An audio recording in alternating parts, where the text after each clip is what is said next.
were not exactly the standard tool of trade. We used to use some things called the brother typewriter. So if you see me having a few challenges in operating this system, please understand it has got everything to do with my age. Now, there are two books that I would recommend that you read. One of them, I hope it's clear enough, is by a person called John Grisham. The title is A Time to Kill. The other one is an old book by Harper Lee, To Kill a Mockingbird. Now, these two are works of fiction, but all of them tell the story about lawyers who went against the grain and represented clients who were very unpopular and paid the price. So the lesson that you'll get when you read either of these books is that there is a price to pay for representing the unpopular client. The price can be very high indeed, but that would not be a reason of itself in declining to represent somebody who seeks legal representation. But let's just start here. All of us know our late colleague, Willie Mwangi. May God rest his soul in eternal peace. Willie Mwangi was brutally murdered. Those charged with his murder appeared in court. They needed legal representation. One of our colleagues boldly came out against the grain, I must say, and represented the accused persons. I monitored the conversation on social media, and it caused me great pain to notice that there were no compliments for our colleague, Mr. Cliff Ombeta. Is Cliff here with us today? I really wish he was. He would have shared with us one or two experiences. But I said, I am happy for Cliff because he has decided, even if he does it alone, that even the murderer of our colleague, who caused so much pain, was entitled to legal representation. But then I also asked myself the question, when Cliff goes back home and meets his wife, his son, his daughter, or other relatives, when he goes to the local pub or to the local cafe, if he's not like me, who prefers to go to a pub rather than a cafe, he will always get some knowing glances. People will be looking at him and wondering, what the hell is wrong with this fellow? This fellow is representing murderers of his own professional colleagues. Surely, lawyers are hired guns. The message that I hope I'll succeed in conveying through this presentation is that you do not become a hired gun when you do what our colleague Cliff Ombeta did. And I personally would want to salute him and would want to pose another question. Will as many of you who will join me in saluting Cliff Ombeta say aye? Just listen to the silence. You can see how silent we are. I told you representing the unpopular client comes at a price. One of the prices is that your own professional colleagues are likely to shun you. But there are others. Now, who recognizes the one on the top right hand? All right? The one immediately before with a yellow top? Yeah, someone says that's the Naivasha dragon. And then the one wearing some white glove, that's O.J. Simpson. And on the extreme, well, I know that one is less known. Let's go to the list down from my extreme right. Needs no introduction, neither does the one at the center, and neither does the one at the extreme end. O.J. Simpson was represented by a lawyer. That was not the problem. The problem was who was prosecuting him. And he was being prosecuted by a lawyer who just happened to be black.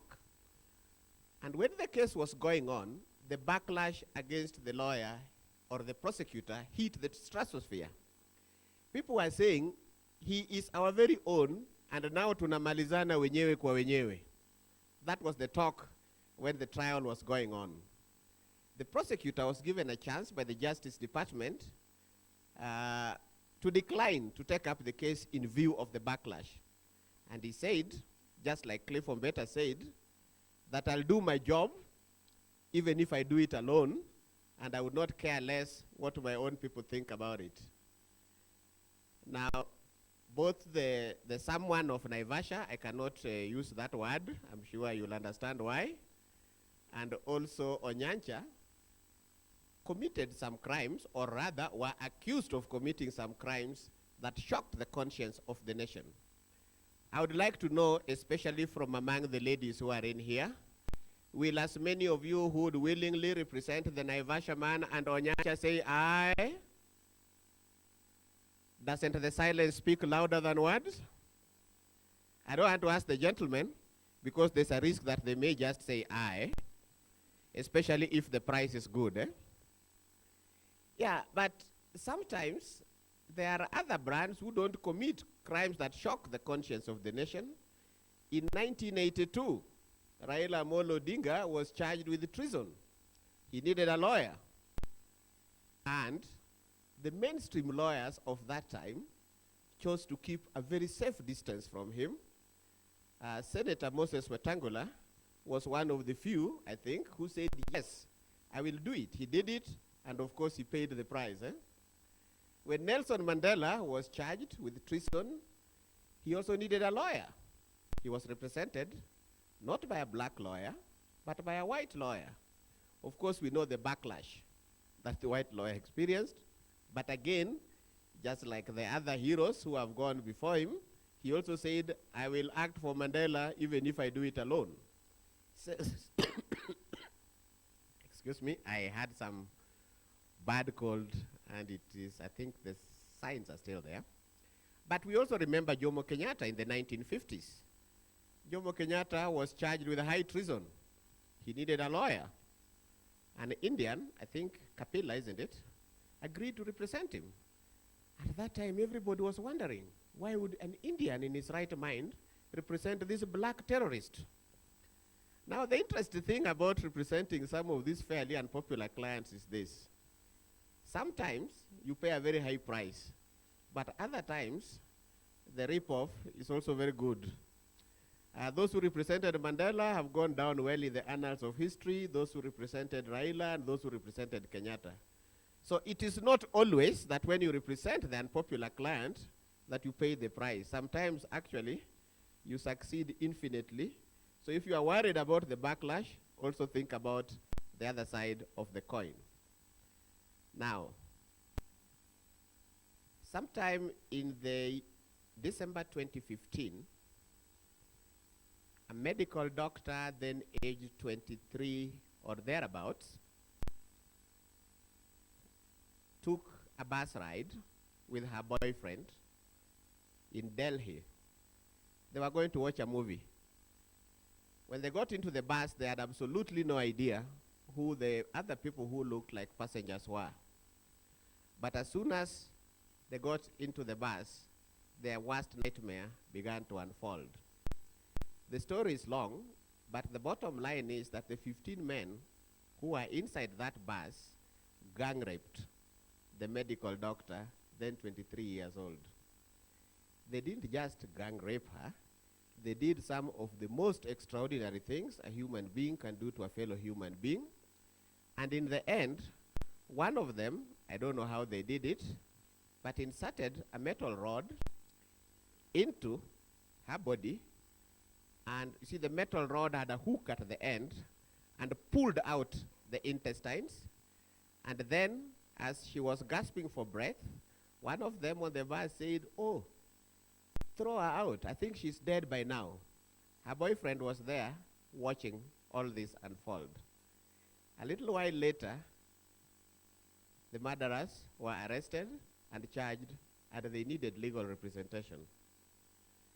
The local bar association made a resolution and said, none of our members is ever going to represent those murderers. Those ones have descended below the bare minimum that entitles anybody to legal representation. the Supreme Court of India had an opportunity to pronounce itself on what the Bar Association had done. And before I tell you what the Supreme Court had decided, let me show you a little video clip about some of the things that happened then. And then after that, I will of course pose the usual question, and which will be about how many of you were likely to stand up for the so-called murderers. Now again, where is my friend who helped me to get this?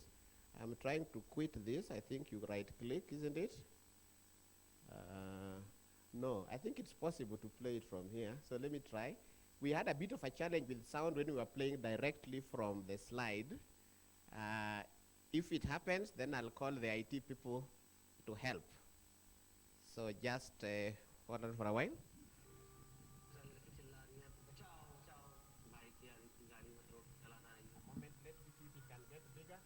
Our IT friend, come and help me a bit here.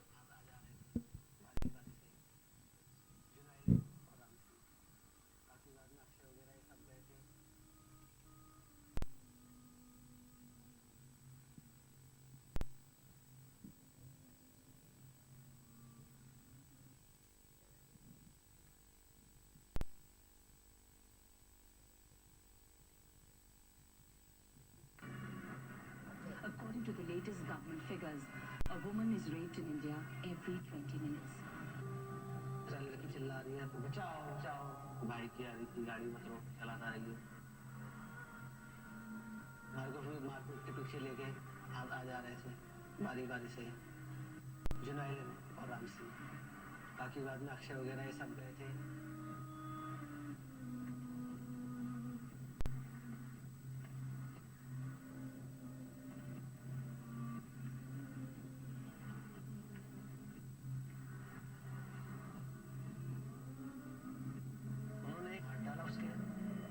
ऐसी चीज थी अंदर से लंबी लंबी सी निकली थी अतड़िया ही थी कुछ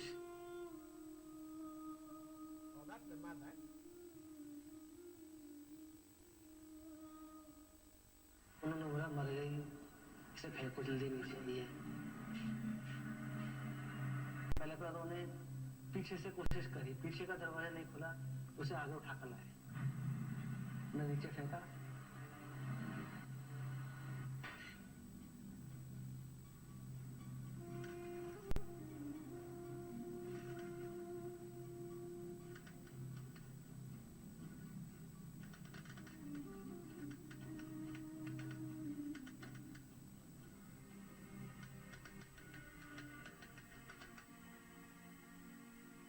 ताली कभी एक हाथ से नहीं बजती दोनों हाथों से बजती है ये चीज देखी जाए अगर कोई शरीफ लड़की होती है रात को 9 बजे मतलब नहीं घूमती है लड़के भी उससे ज्यादा जिम्मेदार है रेप के लिए ये लड़के हैं उससे ज्यादा That girl was with some unknown boy who took her on date. In our society, we never allow our girls to come out from the house after 6:30 or 7:30 or 8:30 in the evening with any unknown person. If very important, if very necessary, she should go outside. But she should go with their family members like uncle, father, mother, grandfather, grandmother, etc., etc. So she should not go in night hours with her boyfriend. कोई हादसा होता है कोई crime होता है तो सीधे लड़की पे अटैक होता है कि इसको बाहर नहीं जाना चाहिए इतने देर तक नहीं घूमना चाहिए ये कपड़े नहीं पहनना चाहिए तो यही गिल्टी अगर लड़कों पे लगाया जाए कि वो ऐसा क्यों करता है उसको ऐसा नहीं करना चाहिए They left our in culture. They were under imagination of the filmy culture in which they could do, and she should not be put on the street just like food. The lady, on the other hand, we can say the girl or woman are more precious than a gem and a diamond. It is up to you how you want to keep that diamond in your hand. If you put your diamond on the street, certainly the dog will take it out. You can't stop. ज्योति की क्या गलती है कि वो रात को बाहर गई दोस्त के साथ रात को मूवी देखने जाना कोई क्राइम है You are talking a friend, a man and woman. Sorry, that doesn't have any place in our society. Women's means I immediately put the sex in his eyes. We have the best culture. In our culture, there is no place for a woman. अब ये तो कहानी ऐसा क्यों किया गया? Main चक्कर यही है, एक सबक के लिए उनके साथ ये घटना हुई थी, एक्सीडेंटल जो हुआ है, एक सबक के लिए हुआ है. And to create a damage, he will put his hand, Talo, Mara. It is just like this kind of action.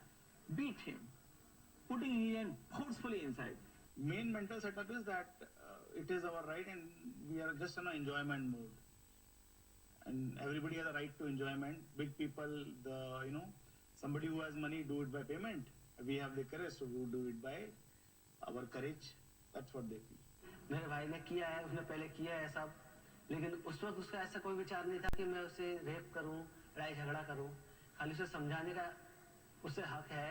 जाके पूछा उससे कितने रात को लड़की लेके कहाँ घूम रहा है, तो उसी में उसने क्या मतलब तेरे को, और थप्पड़ मार दिया. लड़ाई झगड़ा हुआ, मारपीट हुई, जिसने रेप किया उसने किया रेप.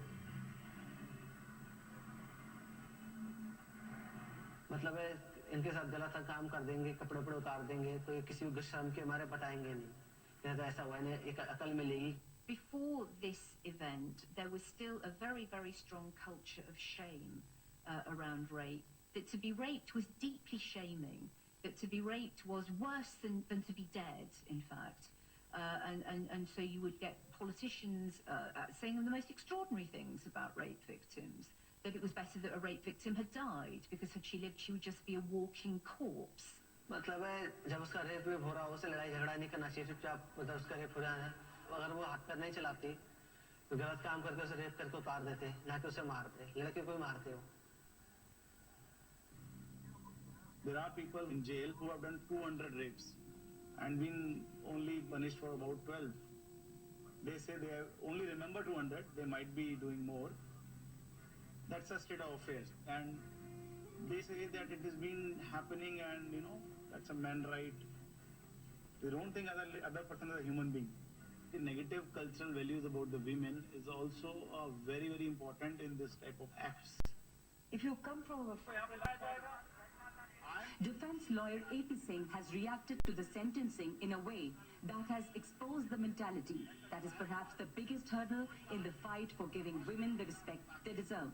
यदि मेरी बेटी या मेरी बहन शादी से पूर्व संबंधों को प्राथमिकता दे या शादी से पूर्व से अपने चाल चरित्र चेहरे को खराब करे, अपने चरित्रहीनता पर जा रहे, तो मैं ऐसी बहन और बेटी को निश्चित तौर पर अपने फार्म हाउस में खड़ा करके अपने परिवार, सभी परिवार वालों के सामने पेट्रोल डाल के उसमें आग लगा देने की हिम्मत रखता हूँ, जज्बा रखता हूँ. This is my stand. I am still today stand on that reply. These things will change. It's only a question of how we push. And I think that if the young people are going to push, we're going to get it. Right. Now, let me show you this. Let me first get my presentation. Yeah, this. Now, the gentleman that you saw speaking is called Mukesh. He was one of the accused persons. According to Mukesh, the girl should not have resisted. She should have cooperated, then they would have done her and dropped her off. So the question I want to pose to ladies who are present today is, suppose Mukesh came to your chambers seeking legal representation. Will as many of you who agree to represent Mukesh say aye? And will as many of you who are of a contrary opinion say no? Really? Well, if you did that, at least as far as professional ethics are concerned, you should be barred from practice. Now, seriously, yes, you should be. You should be. So that was the context. What I'm trying to say is, every day we will meet some client that we don't want to represent, either by reason of what we think they stand for, or by reason of what we ourselves stand for. When suspects of terrorism come to our chambers, they have just slaughtered Kenyans by their thousands at Westgate or at Cooperative House or wherever else. when they come to seek legal representation, try to look at the lawyers they get. Typically, the lawyers you think should be representing them there don't appear to be very keen to representing them. Is my good classmate Kyoko Kilukumi present with us today? No, he's not. I know he's one of the best criminal lawyers, and the message that I want to send to him is that next time somebody is charged with terrorism in Kenya, I want to see you at the front line representing that person, because that is your ethical duty. Do not allow them to be represented by people who are representing them by reason only of inability to get alternative clients. Represent them because you believe they have a right to legal representation. And just look at those who have been charged with those offenses of terrorism. How many of us ever stick out our necks for them? Look at those who are being murdered by the police in cold blood, in Isili, in Kayole, and wherever else. If you monitor the conversations on social media, it is depressing indeed. You find lawyers joining in the gang and saying, serve them right. They lived by the sword, let them die by the sword. The ethical obligation is to make that statement. It is to make your services available pro bono on an inquest to inquire into how that person met his or her death. So who was this latest? The latest was actually were ladies, and I thought they were quite pretty. The ones that were murdered in Kayole, and I wondered, why would any man in his right mind murder such a pretty girl? It must require, I really thought that their physical appearance should have been persuasion enough not to kill them. But we want to see even the law society come out a little more strongly and getting the finest of the profession. Every time there's some public interest litigation, high profile one about constitutional interpretation, etc., law society is quite quick to be amicus in those matters. When people are being slaughtered in cold blood in the streets of Kayole and Isili, I don't see the law society coming in as amicus during the inquests. And I say, as a profession, that is a bad letdown indeed. You know, I was just introducing the presentation. It's now that I propose to start. But I hope the introduction has probably done more than I will be able to do for the rest of the time that I have. And having seen how the cab rank rule will probably affect us practically, let us also look a little bit at the theoretical underpinnings of that rule. And then at the end of it, we decide, in view of what we saw, in view of what we've discussed, what is the way forward for the law society with respect to this matter. So, typically, an advocate has 3 duties. Just about any duty you can think of can always fall into any one of those 3. The most important one is that advocates have a duty to act. That is where our cab rank rule lies. It's a duty, it's not a choice. The second one is that you have a duty of loyalty to your client, and under that you can find multiple other duties, dealing with the conflict of interest, honesty, charging reasonable fees, etc., etc. The last one, of course, is that you need to be competent. Now, the cab rank rule is part of our obligations to act.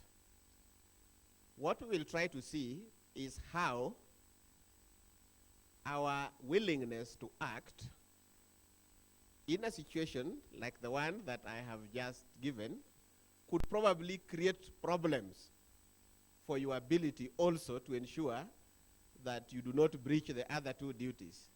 Your duty to be loyal and your duty to act competently. Now, at common law, barristers had an obligation that for as long as you practice in a certain area and at a certain court, you had an obligation to represent anybody who showed up at your doorstep, provided he was willing to pay your usual rates.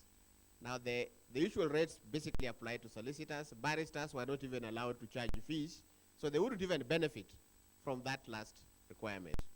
All the question that would be asked is this your field? So if you practice at the criminal bar and Onyancha shows up, that somebody of Naivasha shows up, or Nelson Mandela at that time, Raila Odinga at that time, or Jomo Kenyatta at that time.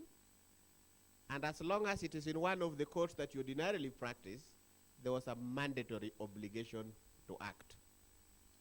If you are a solicitor, of course, then you could charge fees, but you could not take advantage of your right to charge exorbitant fees by driving clients away by quoting a figure that you imagine they will not be able to pay. So usual rates would typically be what rate would be prescribed by the remuneration order. The bottom line is, you can see that in that list, nowhere is it said that it may depend on your feelings about the client, on your feelings about the client's cause, or even on your practice preferences. If, for example, I was to be assaulted by my wife, God forbid, and I must confirm that she has not done that so far, and then I went to FIDA, and I wanted legal aid, and I wanted FIDA to prosecute my wife for assault. The lawyers at FIDA cannot cite organizational policies to decline to provide the services that I need. They have an obligation to represent me. And one of the questions that we'll be posing at the end of this is that in situations where there are organizations like FIDA, how does the professional obligations under the cab rank rule impact on their duties to their organization and the employers? The other thing, and I think this is more or less a repetition, so from that what we get is this, that you have a duty to act on behalf of anybody, irrespective of who that person is or who he represents, irrespective of the nature of the case, excuse me, and certainly irrespective of any beliefs and opinions, however strongly held, and irrespective of the likelihood that you may pay a reputational price for taking up that cause. The bottom line is you have no choice, you must act, and your personal beliefs are absolutely irrelevant. In the United Kingdom, they have now codified that rule, and the codification more or less reflects the position that was there at common law. I noticed that the Law Society has circulated the latest code of conduct. I was sincerely hoping that I'll get a chance to scan through it to make sure that either they've provided for this or they haven't. When I looked at the draft, I didn't see it. And maybe I can boldly say that in this country, we are yet to codify this obligation in our rules of conduct. Is there somebody who has seen it codified that I didn't, who can correct me on that position? Now that all the hands are down, I would imagine that indeed it hasn't been codified, but in the UK it is codified. Now, in England, it has certain exceptions. One of the exceptions is that you shouldn't act if it is in the best interest of the client that it should be represented by someone else. Secondly, if there is a likelihood that your obligations on confidentiality may be breached, as in the case, for example, you've already acted for one and because of the likelihood of leaking confidentiality, you are permitted not to act. If there's a clear conflict of interest, yes, you can decline to act. If maybe you are saying, look, there is a personal connection between me and the judge who's hearing that case, or even the opposing counsel, or even the person on the other side, yes, that one you would be allowed not to act. For solicitors, to a limited extent, you would be allowed to decline to act if your usual rates are not paid. In Kenya, I have time and again seen cases where the courts have reminded advocates that your obligation to act is not dependent on whether or not your fees is paid. So I would imagine that number 5 would not apply. If you have inadequate instructions, as in a case where a client is clearly withholding information which you think is necessary for you to represent him, yes, that would be a reason. And then there is the last one, which was introduced more recently. It's about maybe are you available, or is it an area where you lack competence. If you're not available, as in, for example, your diary is so full that it's unreasonable to expect you to take up another matter, that is justified. If you think that this is the sort of case that is beyond your professional competence, yes, that it is. You can see that even in its latest version, they have not included there anything about conscientious objectors. You cannot object on the basis that this sort of thing shocks your conscience, and you cannot bring yourself to associate yourself with a person like the one that is before you. Why do we have that rule? The basic one is that the legal profession is a limited profession. Not everybody has had the privilege of being trained as a lawyer. Even few of them have had the privilege of being admitted to the bar and being licensed to practice. The assumption is that if the few who are there start deciding who to represent and who not to represent, then we are likely to have a scenario where some people would lack legal representation. And at that point, there may be a case for allowing people like Okia or Mutata to practice law. Because if those who are licensed to practice are being selective about who to represent and who not to represent, then we should do what the United States of America did in the 19th century. They prohibited, that means there was some law which said that it's an offense to require a lawyer to be licensed to practice. I don't know, there are a number of states that did that. In other words, they allowed anybody who thought he could represent someone in court to do it.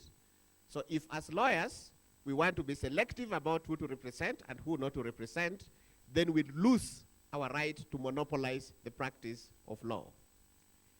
The other reason has got everything to do with protecting the advocate who takes up a bad case. You know, if lawyers had the right to be selective about the cases they take, then those who take those cases that are not particularly popular, like Cliff Ombeta, people would start criticizing them by telling them, you know, you had a choice. You didn't have to take up the case. If there's a rule which says you must take the case, you can always fall back on that rule and say, I took it up because I am under professional obligation to do. It is no statement on what I believe or what I stand for. I'm just performing a professional obligation. One of the greatest law lords, Lord Alvin, said that this rule, incidentally, is one of the glories of the bar. The rule that requires that you represent Mukesh, despite the magnitude of what he has done, is one of the glories of our bar. And every member has an obligation, without fear or favor, to represent clients, regardless of how unpopular they are, and regardless of what the community thinks about us or about them. But like all good rules, over time people start questioning some of these things. And in the United Kingdom, presently, there are those who are arguing that the rule has outlived its purpose. And the Law Society of England has taken the lead role in saying that perhaps we probably don't need it now. Remember, one of the rationale for the rule was that you do not want a situation where some people do not get access to services because the few lawyers who are there are discriminating against certain sections of the community. The Law Society of England has said that now, actually, those unpopular clients are unlikely to lack representation. On the contrary, there's likely to be a stampede for representing them, because sometimes that is the surest way to getting yourself into the headlines. That is the surest way to make yourself known if you had been some unknown quantity. So the Law Society of England is saying that the traditional reason or rationale given for the rule probably has since been overtaken by events, and it probably doesn't serve the purpose that it was initially intended to serve. I told you about the situation in India. Before the 2015 rape case, there was another one also. And this is what the Supreme Court of India had to say when the Bar Association made a resolution saying, let no member of the bar represent this scum of the earth. The court said, and this is a Supreme Court decision from India, that such resolutions are illegal, against the traditions of the bar, and against professional ethics. Every person, however wicked, however depraved, however vile, however degenerate, however perverted, loathsome, execrable, vicious, or repulsive, has a right to be defended in a court of law, and correspondingly, it is the duty of every lawyer to defend that person. India was basically restating the traditional common law position and saying lawyers actually have no choice. One may ask, on what is the juridical basis for the application of this rule in Kenya? I have just observed that the latest code of conduct has not codified this obligation. I would say that is a gap that I hope that we fill very soon indeed. But even without waiting for the codification, we all know that the common law is part of our laws by reason of the reception clause in Section 3 of the Judicature Act. And accordingly, I would say that the decision taken by the Supreme Court of India in that case would apply to Kenya, and if a similar situation were to arise, either the disciplinary committee or the High Court itself will find that failure to represent a client on account only of one's personal beliefs or even on the nature of the client would actually be a violation of our ethical obligations. I started with these case studies, so I don't have to go back to them, but there are many others. Perhaps I just mentioned something about the Al-Qaeda 7 at number 7. These are lawyers who represented the Al-Qaeda suspects at Guantanamo Bay in the United States. Several years later, the Justice Department in the United States employed them as prosecutors, and there was an uproar in the United States. How can prosecutors in the United States who are expected to prosecute terrorists have a background like this? And there was a feeling that, no, these are fellows who had already let down the profession by going to represent the Al-Qaeda. They have absolutely no business working for the Justice Department. Of course, President Obama ignored that and said that by representing the Al-Qaeda 7, they had in fact demonstrated that they are precisely what the United States of America needs as prosecutors. In number 8, Powell versus Alabama, this happened in the 1930s at the height of racial discrimination. And the important thing to remember from that case is that when all lawyers refused to act, and some lawyers were finally appointed by the court, when the accused were convicted, they appealed to the Supreme Court of the United States ultimately. And the Supreme Court found that there was no fair trial because the lawyers who represented the accused persons were not the lawyers that the accused persons would have wanted to represent them. So there was a failure of representation and there could not be a fair trial. I wonder what would happen in this country if those who are charged with those offenses that are fairly unpopular were to appeal from their conviction on the basis that, look, I wanted Kioko Kilukumi, I wanted Fred Ngatia, and who else? We know them, those leading criminal lawyers. But in the end, the court appointed Charles B.G. Ouma, and I know I never heard of him before, and I know he doesn't have what it takes to represent me in a case of this nature. I did not get a fair trial. If I was to represent him in that civil case, or perhaps in the appeal, I would cite Powell versus Alabama and say, look, just like the United States Supreme Court found that there cannot be a fair trial when the accused person is not getting the lawyer of his choice, perhaps the time has come also to insist on a similar holding in our country. Now, what happens when you represent these unpopular clients? Two sides of the coin. Sometimes you become very famous, you hit the headlines. At other times, your life could be in danger. In the novel A Time to Kill, the lawyer who represented the black man who had killed a white man who had raped his daughter had his house set on fire, and I think someone even tried to kill him. Those who represented the unpopular clients during the height of opposition politics, you know what used to happen. You would not get government jobs, and even many other corporations in the private sector would want to maintain a safe distance from you. But it doesn't always happen like that. I'm sure Kapila must be very, very grateful for having represented Jomo Kenyatta. Moses Wetangula must be very, very grateful for having represented Raila Odinga. And those who represented Mandela must be saying, thank God for what I did then, despite everything. Now that we know that first, there is a duty, and secondly, this duty does not come without a price. What do you do when the unpopular client finally knocks at your door? First, lawyers cannot be blamed for taking a position on matters of public interest, even if it is just politics. But the role of a lawyer in a litigation is not to propagate the position of his client. It is to defend his client. And I found something by some writer who was talking about this, and he said, your feelings or anybody else's feelings about the subject have got nothing to do with your job. Your job is to stand by your station in this great system, and it matters little who is standing beside you. So you should be completely oblivious. That's the starting point. Do not think that by associating yourself with an unpopular client, you are actually associating yourself with the position of your client. I need to take a time check here.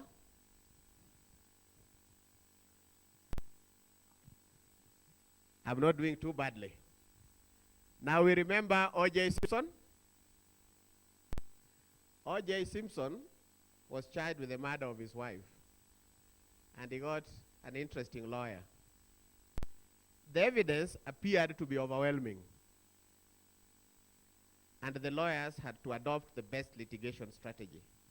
Professionally, as a lawyer, you cannot start imputing allegations of dishonesty to witnesses unless you can demonstrate that they are actually dishonest. So O.J. Simpson's lawyers were not in a position to demonstrate that the lawyers for the prosecution were dishonest.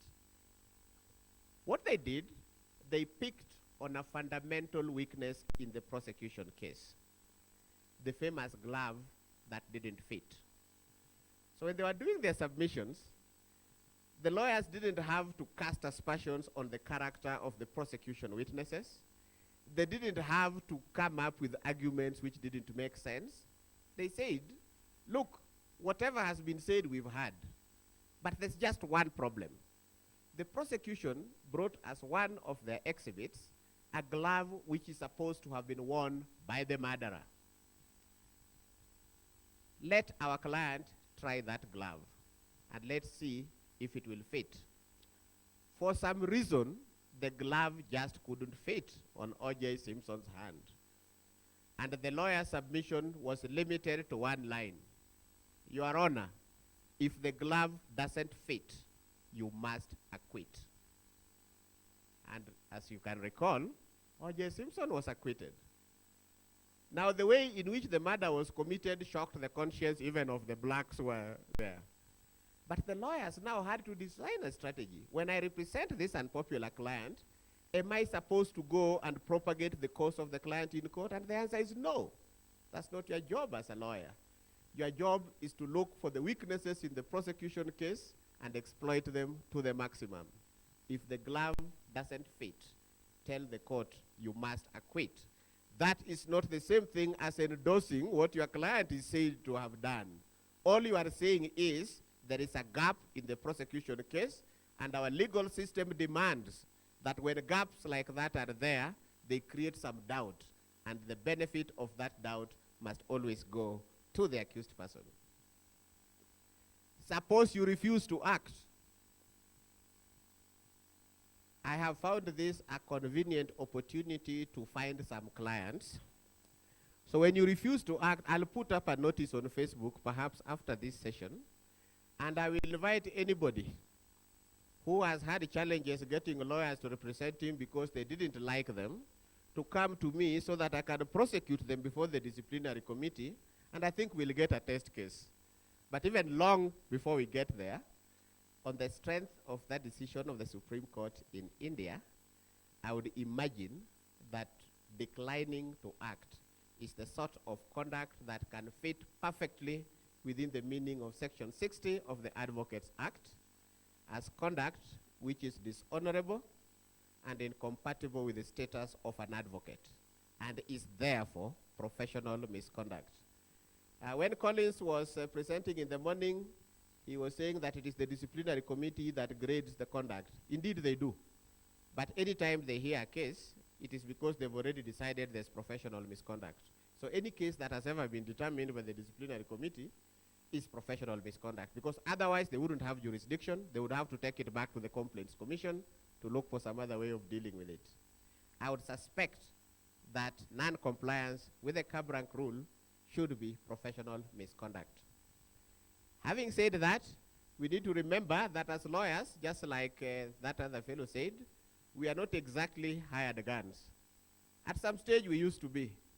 And I'm sure this famous quotation by Lord Braham in the trial of Queen of Caroline way back in 1821, when nobody else was willing to act for the accused because they were saying, look, this is a person who tried to commit treason. Treason is an offense against all of us.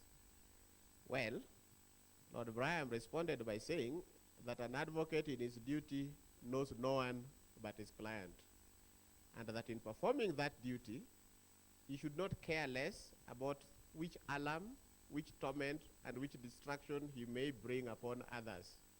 That's not his job. That's the job of the prosecutor. So take up your job. Of course, this hired gun mentality was very, very quickly disparaged. And presently, the general position is, even if you agree to take up some of these cases, please don't associate yourself with the case. Don't behave as if you are in the case. You remember in the clip, the way those defense lawyers were speaking. By the way, in that clip, there was the accused and then there were their lawyers. The accused persons had every right to say whatever he wanted to say. But when a defense lawyer starts casting aspersions on the character of the complainant, I think there they've gone overboard. That's not their job. That's what the cab rank rule is about. I think I should jump this one because they must say the same thing and come to this one. First, we have no right to decline instructions, because declining instructions could be professional misconduct. But there are many times when you have doubts about whether you should act or not. Remember those exceptions. The best thing to do is to seek the guidance of the Law Society. Prior to 1982, the Law Society used to do a good thing. The Compliance and Ethics Committee used to respond to inquiries from advocates about certain ethical challenges that they face in the profession. Then they would typically reduce their determination or their advice into a digest, and then other members of the profession could learn from it. My recommendation to the Compliance and Ethics Committee is that from today on, please resume normal services and start developing that digest. The last update was in 1982. That is 35 years ago. So I think there is room for improvement in that regard. I think the writings there are not very clear, so I'll read them for you. But this is the defense lawyer in Mukesh, the case of Mukesh. He made remarks like, yeah, you must have heard them. A female is just like a flower. That flower needs protection. If you put the flower in the gutter, it will be spoiled. They were basically saying that the flower that was that medical student, the 23-year-old one, had been put into the gutter by the way in which she dressed and by being accompanied by a boyfriend rather than a male relative, which in their view was contrary to the Indian culture. I think that sort of thing is going beyond the call of duty. But the most important one, I think I blacked out a certain image there. If you know, please don't say, please, I put a confidentiality mark there. Don't do that. no matter how much you love your clients, no matter how much they pay you, that one is not necessary. If they are convicted, let them be convicted. Let it not be a situation where it is the client consoling the lawyer. It should be the other way around. So, and finally, as I prepare for plenary, I've talked for so long, I know should not always have done that, but what should we do? I just want to restate the quotation which I had given earlier. Don't get involved in your client's politics. Just remember that your feelings or anyone else's feelings about the charges have nothing to do with your job, and which is to stand by your station irrespective of the person who is standing besides you. And that is as much as I want to say about this cab-rank rule. And I'll be happy to respond to any questions, even happier to hear some comments. Actually, I would recommend that you make comments rather than ask questions, because I cannot guarantee my ability to answer your questions, but I can guarantee my ability to listen to your comments. And finally, that is who I am, in case you came in shortly after the introductions were done. Thank you very much.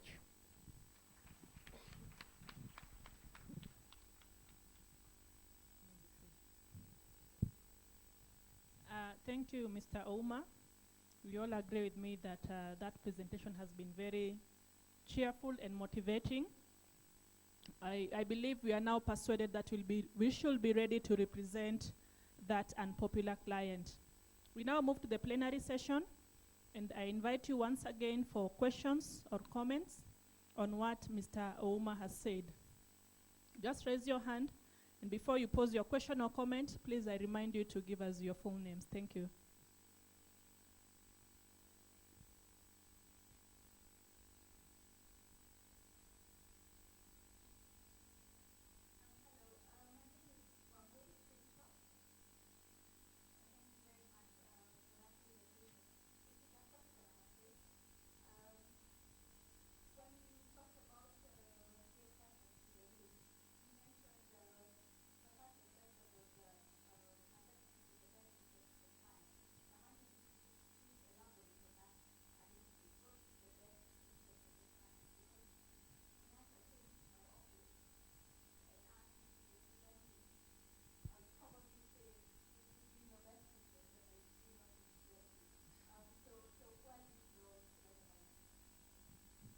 Thank you, Amboy.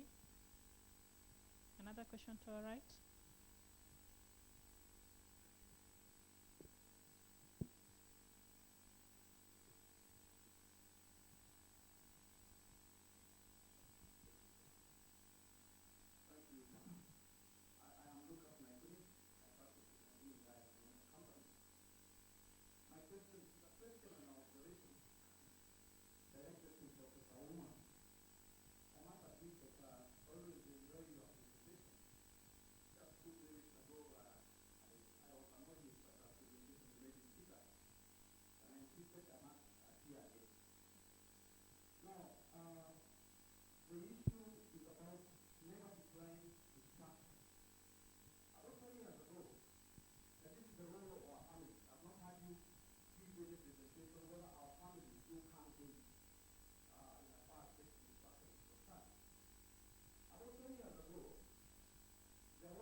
Whether I should take up the matter or not.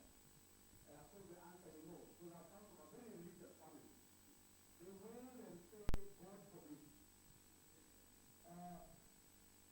Nonetheless, I packed my gun, I took up the brief.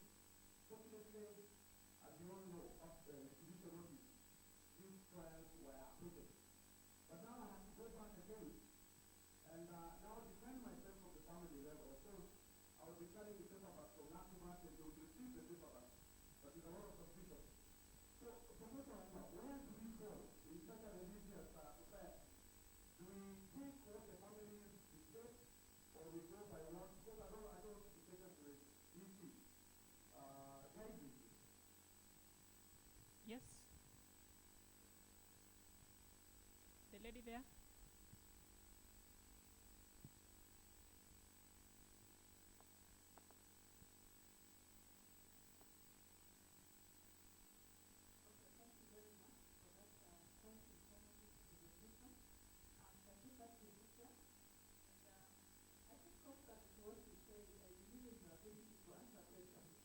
But I'll still give two comments. One is concerning the consensual objection and the fact that that ground is not listed. I want to believe that it is because it's a matter of, may I say common notoriety? Because the Constitution actually protects the right to consent. So I don't think there would be a conflict. Whether it is listed or not, I think it would be a ground for objection. That's what I think, in my opinion. The other one is, I think I told you that at the beginning of your presentation, when you talk about the issue of ethnicity, applying having a certain ethnicity as the advocate. And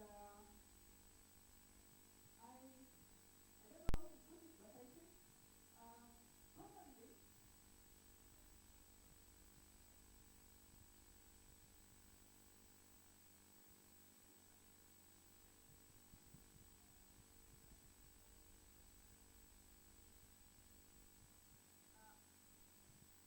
clients who go seeking advocate services and not advocates ready to look for clients in the village and in the street. So I think it's a bit unfair for us to look at our colleagues with heavy spectacles if they are representing clients from a particular ethnicity on their own. Thank you very much. Thank you for your comments. Any other person before Mr. Omar reacts?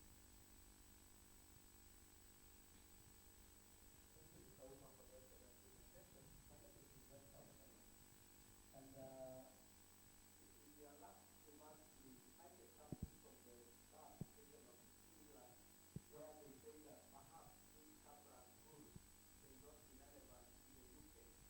Looking at the circumstances now in Kenya, do you think that rule will now apply in Kenya? Because I'm sure with the number of advocates around, no client will be able to use an advocate to represent. Do you think the rule is still relevant? And perhaps that's why the people who are drafting the code of conduct there decided to leave it out. What is your Thank you. Maybe we can have Mr. Omar react, then we can take more questions. We can continue taking comments or questions. Yes?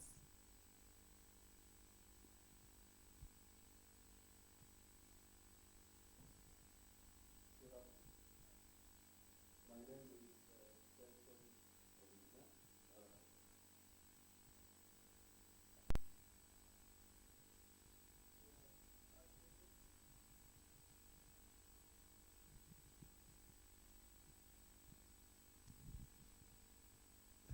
I want to echo the opening remarks by the presenter that every Sunday he spares a day to go and worship his God. And now, the presentation he has made. How do you match the presentation you have made and the fact, the moral fact, religious fact, that every Sunday you have to go to church?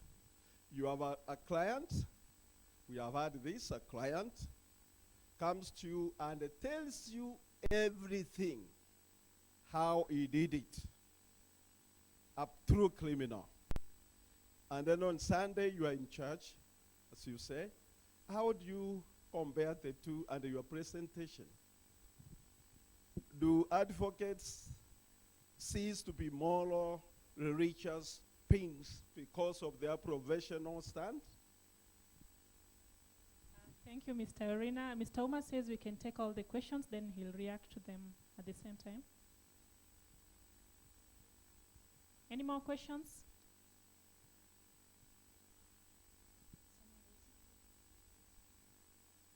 With that, thank you.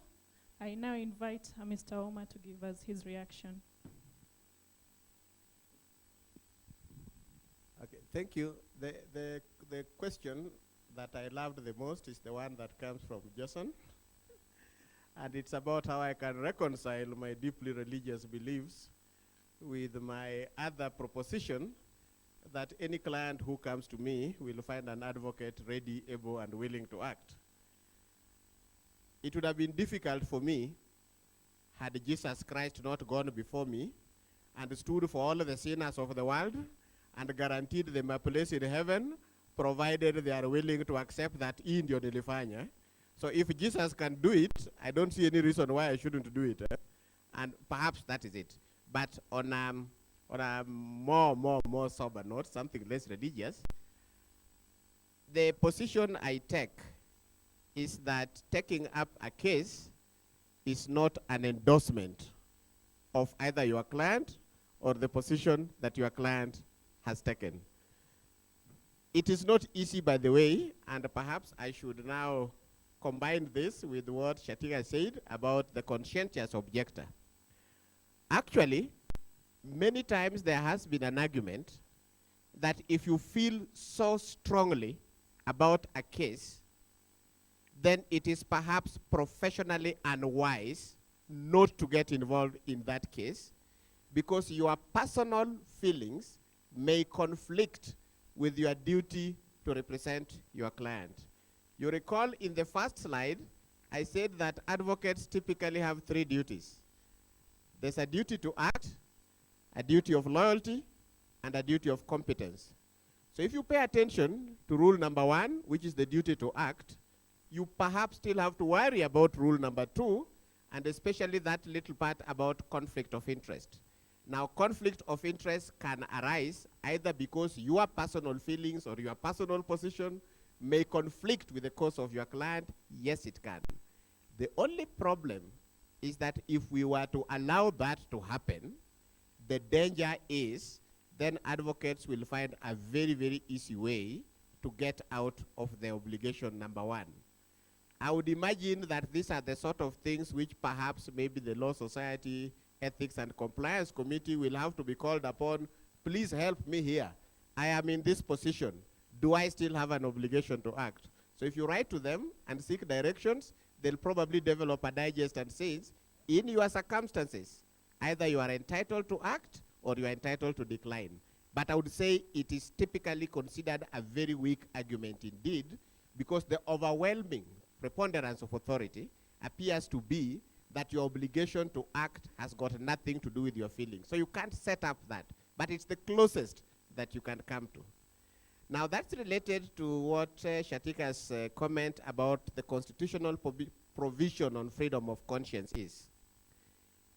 You see, like most constitutional provisions, they have limitations. One of the limitations is imposed by self. Constitutions typically say, except by his or her own consent, nobody will be denied A, B, C, D, and things like freedom of conscience probably feature there. The moment you take up the oath of office as an advocate, you are publicly announcing that I will not allow matters to do with my conscience to interfere with my obligation to represent clients. And if you feel very strongly about your conscience, then your obligation is to quit the profession and perhaps join some other profession where your conscience will be allowed to influence your decision to do this or that. That really is my personal position. I really don't think that that constitutional provision can be successfully set up as a defense when you are faced with an accusation of a refusal to act. Naikudi, thank you very much, first for calling me professor. I tell you, I really enjoy that title. I have absolutely no way of telling you what the actual truth is. So I'll prefer that you continue treating me as professor. But now, the question you asked is a very pragmatic one. When you go back home, I told you that I'm also married and I have 2 children. We typically have to account to our families for the things that we do in the office. And sometimes your family just can't stand something that you've done. Imagine I went home today and I announced to my daughter that, you know what? I am now counsel for Onyancha, or the other gentleman from Naivasha. The truth of the matter is, I will traumatize her. The question is that a sufficient defense? And I would say no. So what we should do with our families, we should prepare them for some trauma. The moment they know that we have taken up this profession, and I was very happy when Naikuni said that they usually like the paper bag that you come back with. Tell them that the source of that paper bag is also the source of your trauma. In so doing, I'm sure there'll be some mitigation. It may not be a defense, but I'm very sure that it will mitigate. And then, from Wamboy, about what is the best interest of the client. The best interest of the client is that advocates have an obligation to represent them no matter what their feelings are. However, it is good to be pragmatic about these things also. Try to find a way of persuading your client that it doesn't have to be you. Try. Find a way. It is never easy, I have no ready-made answer, but find a way. But if the client insists, represent them. I'll give you an example, and my good friend Harold Ayodo, I'm sure, knows about this. In my younger days as an advocate, I was given a pauper brief to represent a lady in a murder case. The circumstances of the offense were that she slit somebody's belly and batumbo ikamwagika. I represented her. She was acquitted. I recall the judge was Justice Kuloba. And one of the reasons why she was acquitted was similar to the O.J. Simpson case. It was not really about the case of the glove not fitting, but it was something about the character of the deceased. Post-mortem report showed that the deceased was putting on a t-shirt, then a vest on top, I think then a shirt, then a polo neck, then a jacket, then a coat, and then an overcoat. My client's defense was that these people attacked her and she was acting in self-defense. Justice Kuloba found that the way in which the deceased was dressed was quite consistent with the character of somebody who was looking for a way of concealing his identity by peeling off some layers of clothes. After doing this, you peel off some layer, you go to the next, and in the end, she was acquitted. Several years later, I got a call from Kodiaga prison in Kisumu that there is a client who wanted to see me in prison. And of course, if you hear there's a client, isn't that a nice thing? There'll be bread on the table tomorrow. So I didn't wait.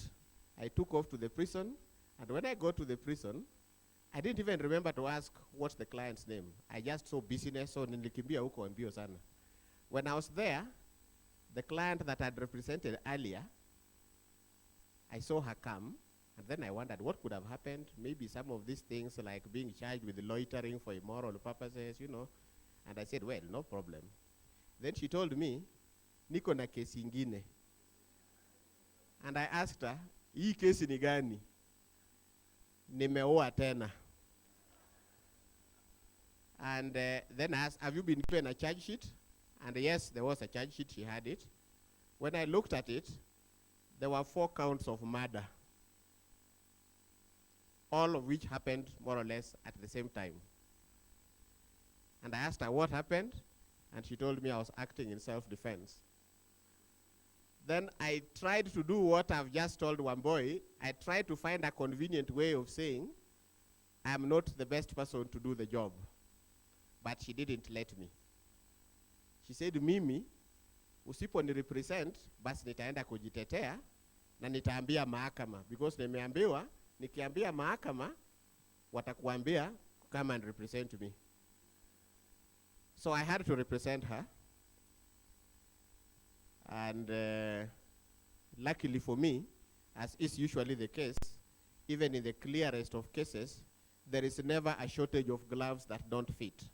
So even in this subsequent one, there were some gloves that didn't fit, and I told the court, you must acquit, and she was acquitted. And I was quite happy that that happened, but that's not the end of the story. About 3 years later, I got another call, this time from Kisumu police station, that kuna client moja hapa amesema wewe ni wakili yake, anataka kurecord statement lakini amesema only in the presence of the advocate. So of course, again I didn't remember to ask. So I rushed to the police station, and guess who I found? Same person. And I asked her what happened, and she told me, niko na kesi. And I asked her what happened this time around.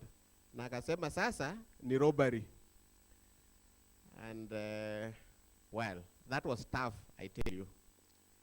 Luckily for me, I had just got a scholarship to go and study abroad. And I told her, you know, I'm leaving the country in 3 weeks' time, and it will be extremely difficult for me to come. I'm going to do my best to make sure that you get representation. She told me, don't worry. You come on the day of plea, take the plea, mimi naweza kungoja. Iyo nini yako inachukua muda gani? And I told her it was going to take about 1 year. Then I told her I also had an option of going on to PhD depending on how I performed. And she said, unajua kesi huwa haiendi haraka kotini, mimi nitangoja tu. Then I told her, well, that is possible, except that it may be difficult for the court to agree to wait that long. So what I'll do is this. How about you get another advocate? Let me go for my studies, but here is my contact. Keep in touch. If it becomes absolutely necessary, I'll take a plane from Germany and come to Kenya to represent you. But for the day of plea, please don't put me in problems with the court.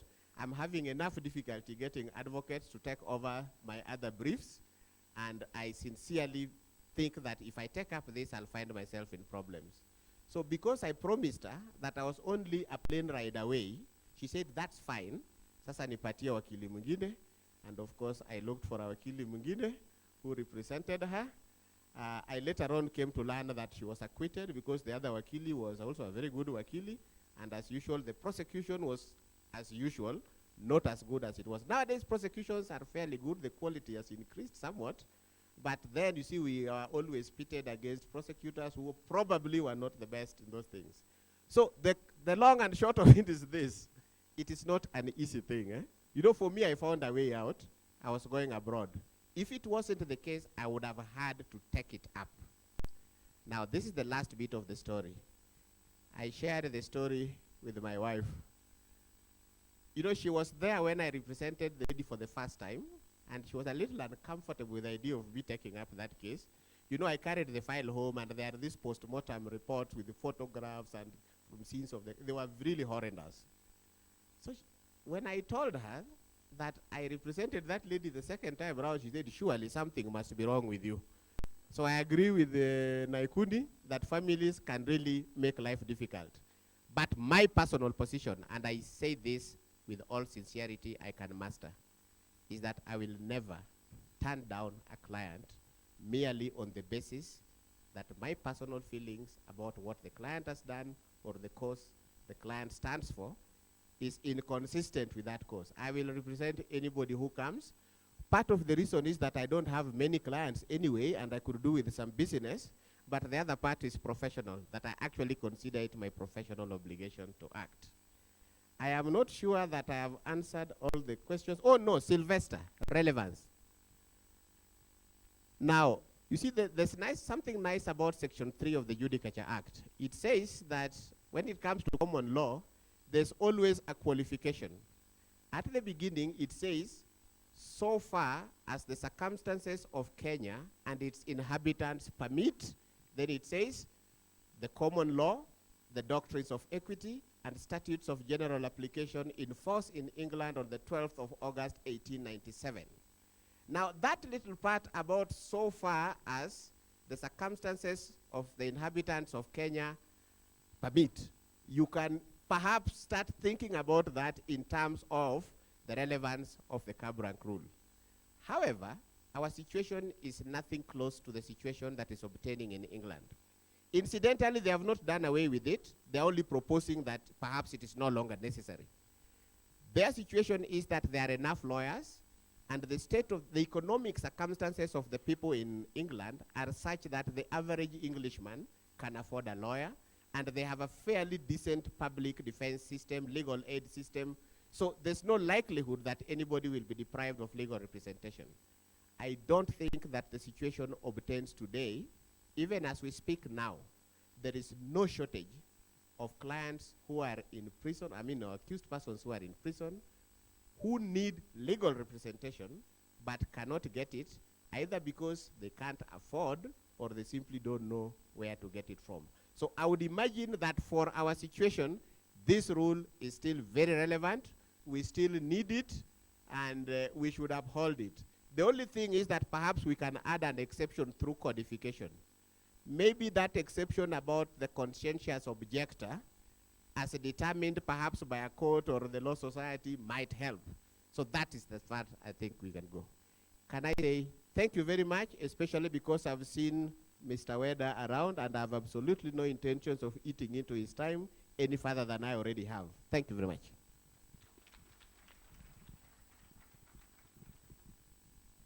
Thank you once again, Mr. Ouma, for your interesting talk. Our next speaker is Mr. Ambrose Weda. He'll take us through sharp practices and the disciplinary process.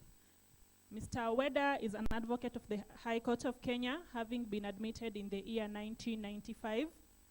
He holds an LLM from the University of Cape Town. He's pursuing another LLM at the University of Nairobi, specializing in intellectual property. He also holds a Bachelor of Arts in Economics from the University of Nairobi. He has undertaken extensive trainings in negotiations, counseling, trial advocacy, communications, and other life skills. He's also authored legal and non-legal books. Of course, the famous one being The Ideal Lawyer, and it is very relevant to today's theme. If you've not read the book, I encourage you to buy a copy of it. And lastly, beyond his law practice, Mr. Weda chairs the board of directors of Sony Sugar and also serves as the Chancellor of the Anglican Church of Kenya. Please let's put our hands together as we welcome Mr. Weda.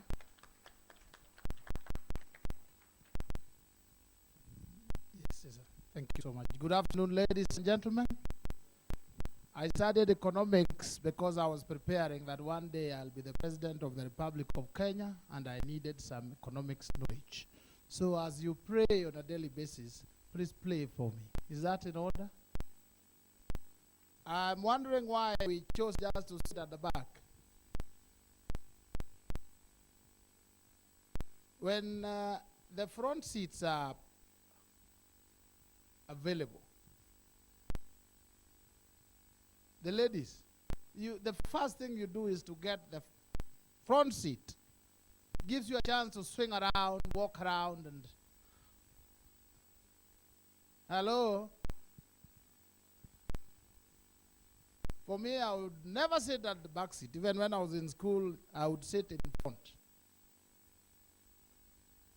If you make a mistake, you don't have to worry about those who are looking at you because they are at the back. Now, we want to look at an area called sharp practice. And I would make some introductory remarks. There are things that we have that are unwritten that distinguishes a person from other persons. Just like there are things that distinguishes a profession from other professions. Wakili. Now, there are quite a number of unwritten rules that distinguishes the professions. And the legal profession is a fairly distinct, beautiful profession that puts us above other professions in many respects, notwithstanding the fact that we only sell words.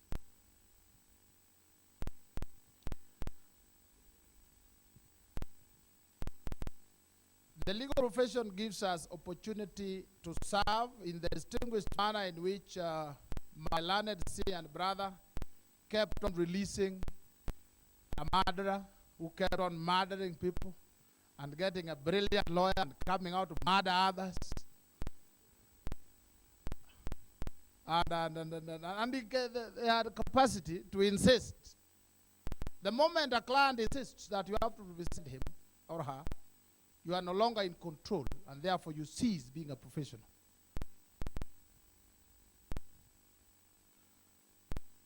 I remember Professor Githu Muigai during the Uko Commission of Inquiry. He also used to represent robbers. So some of the robbers he used to represent and have acquitted, he was that time spinning a BMW 312. That time 312 was like an aeroplane. The rest were doing Nissan, Toyota 90, is it 90 or 190? So doing a BM was like spinning from heaven. So one of the very clients that he had helped to release, I think admired his car. And in one of the few occasions, they came and took away the car. And when they were arrested, it was found out that it was his former client. So we thank God that this client of yours, you went abroad.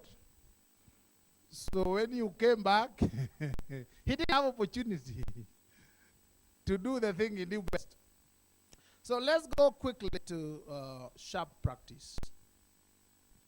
Sharp practice, contrary to the way it sounds, is a form of conduct where you take advantage of very genuine mistake or omission. It is not contrary to the belief that bad behavior. It's not a bad behavior. It is a good behavior. For example, the regulations say that you'll get temporary injunction for 14 days. But the judge can order interim orders issued, preserving the status quo. Then you ask, can you take dates for the court practitioners? Then what do? You open your diary and say, I'm only available in after August, after elections. Your Honor, you know, with the coming elections, blah, blah, blah, blah, blah. And what do? You take a date after 14 days. At other times, you go with your colleague, you record a consent, general damages, 1 million shillings, costs 30,000. And then everybody shakes hands. But you see, there is no stay saying payment within 30 days or stay for 60 days. You come back to your office. And what do? You send in auctioneers very quickly. Truly speaking, in law, you are right. But are you?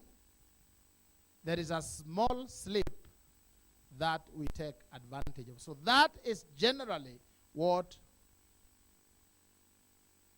is sharp practice. And it includes refusing reasonable requests. Requests like when you are told your colleague is unwell. What do we normally do? Say, where is the document? Where is we need a report from the doctor. In life, do we always go to the doctor for every sickness? Ladies, do we? I'm not a lady, but I'm asking, do we?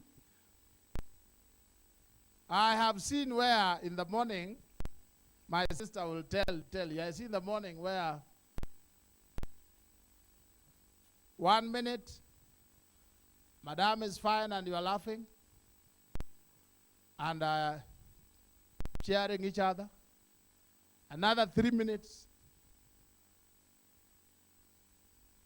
they have changed. Ladies, forgive me when I say this, but I have seen it now that I have lived in it for many years. I have seen after another minute, the environment has changed. Do we normally see doctors for that? No. When I talk about that, the ladies know what I'm talking about.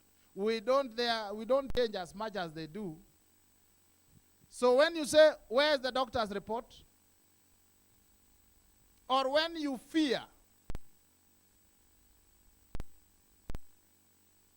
or you people, you don't fear when you are told now you are going to meet George Oraro in the other case, and you are told in the morning, just go. Just take over. Hey, the boss is going elsewhere. Just go. Don't you feel some things in the stomach? Or we have, me, I would. When I was young, I would. You are told the worst then was going to the court of appeal. If your employer wanted to send you to hell, he would then suggest that you go to the court of appeal. Or you go before Justice Kuloba, middle level, or above all, you go before Justice Mary Angawa. Those times, you would fall ill. You would feel it. Are those the kind of sicknesses you attend to a doctor?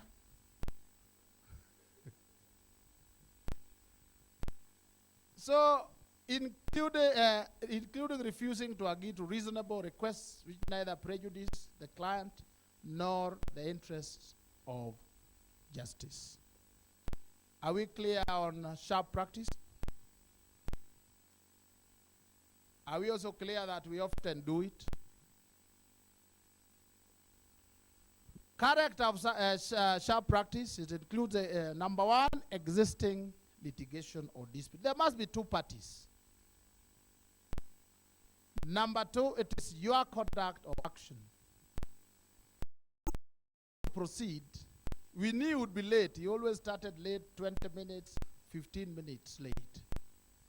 But on a day we would not want to proceed, he will start on the dot. 9 sharp, open the door. By 9:15,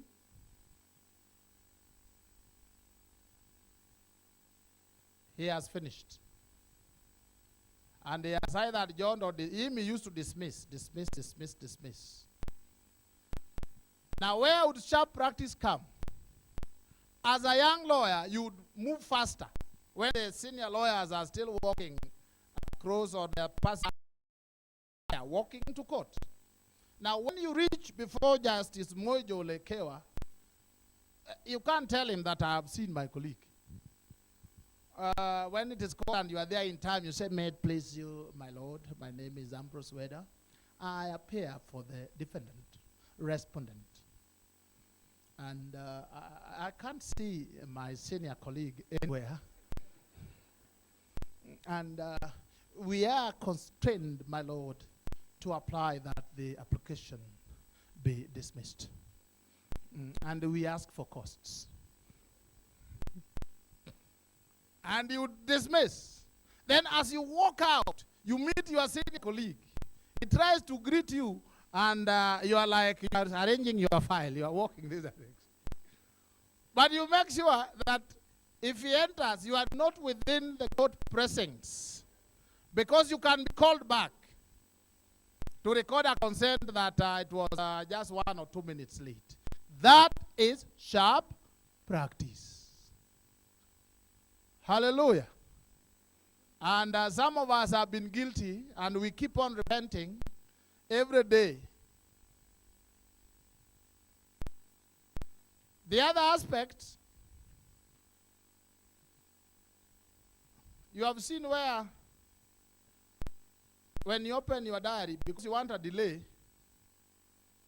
you are told take dates. A judge or a magistrate tells you take a date, take a date. Then you are sitting next to your colleague. So you open a diary maybe next week or the week after. You open and you realize you have a date. But that is too near. So you quickly open the next.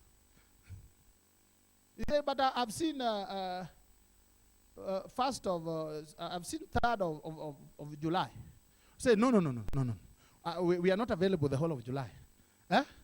We are, then you open, August is vacation. Say August is vacation. Now you have moved in September. When does vacation end? 15th September. Okay. Then before you agree, you have said, my lord, I suggest 15th of October.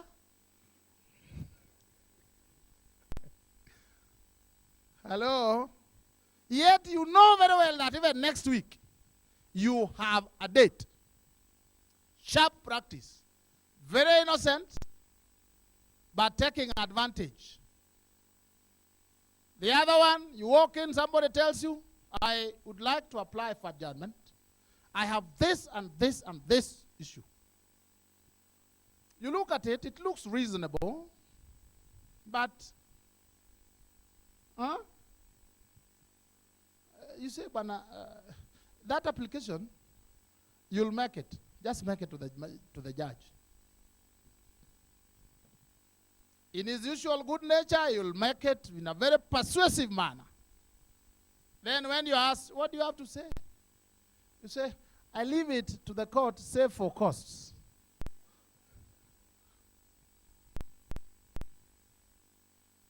Sharp practice. Certain things which you could easily say, okay, fine, I understand your predicament.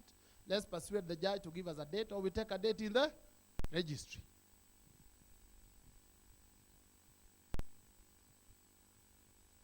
We have had cases where colleagues don't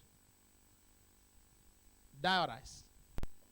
And I know now it is more rampant, especially those who are diarizing in their phones.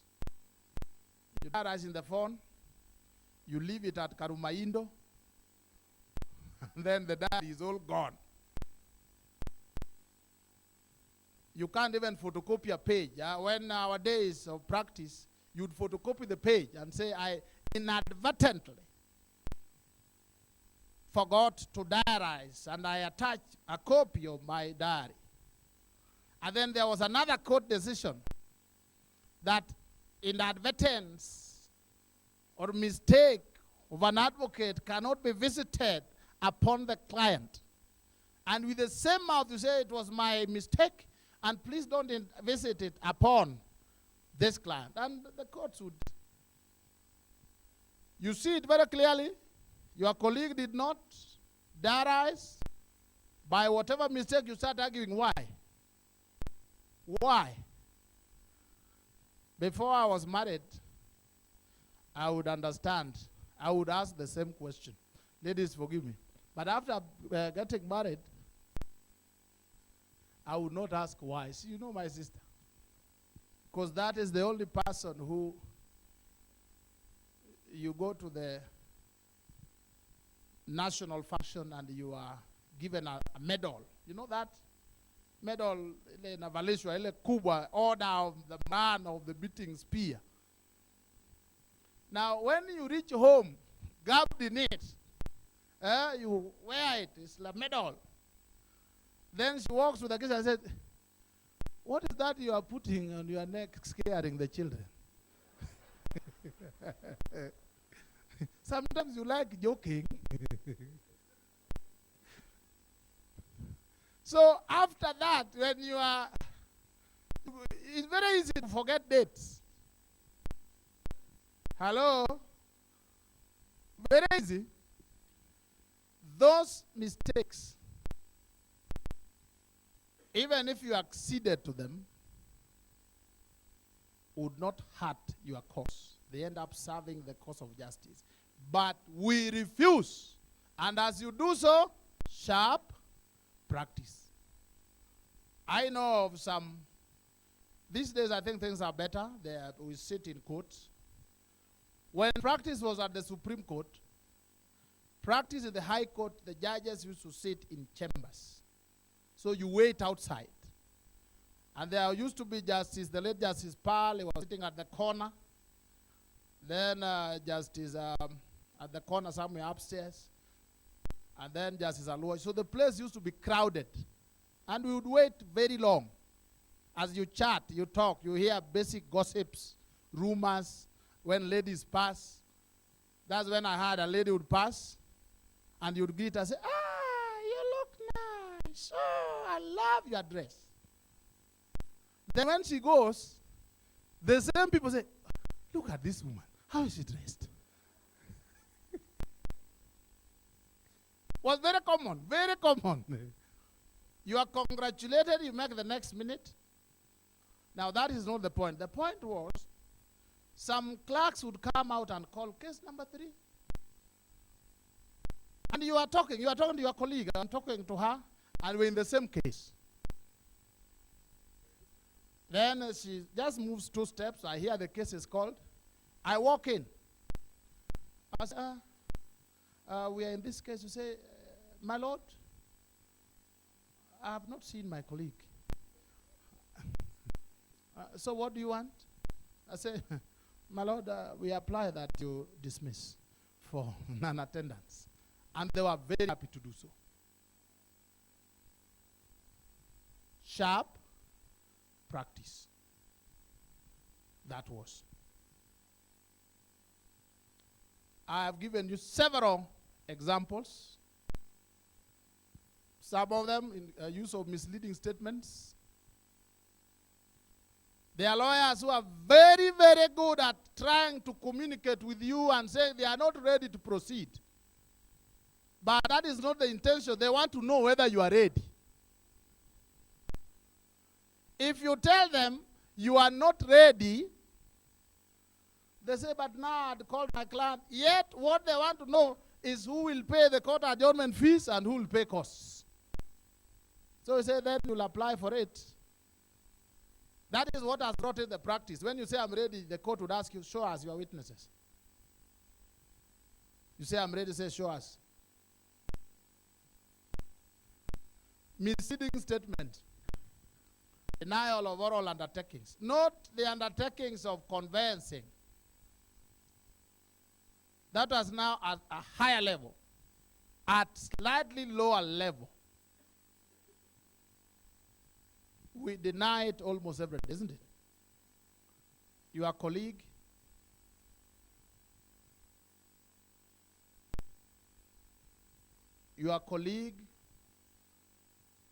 especially the younger people who have started a law firm, you need quick money. There are cases you took which you think will be settled very quickly. So you tell your colleague, this one, can we settle or have it hard? You say, that one will settle. I've looked at it. It will be settled. Just send me your views on quantum and liability. In fact, I've already obtained instructions to settle. When it comes to court, let's take a mention date. I think when we come, we record a certain. Kumbe kuna. Sharp practice. Feigning ignorance to benefit, improper use of process, being very tricky, cunning behavior. And then the last one. That one. Is there anybody who has never suffered that one? You are lucky that the new civil procedure rules, those who practice in court now say you file authorities, you file you what. There were days when you have your application ready. Somebody has an authority. The one that takes the root of your case. And he has it. And you are listed number 8. He will wait. Number 1 is called, number 2, number 3, number 4, number 5, number 6, number 7.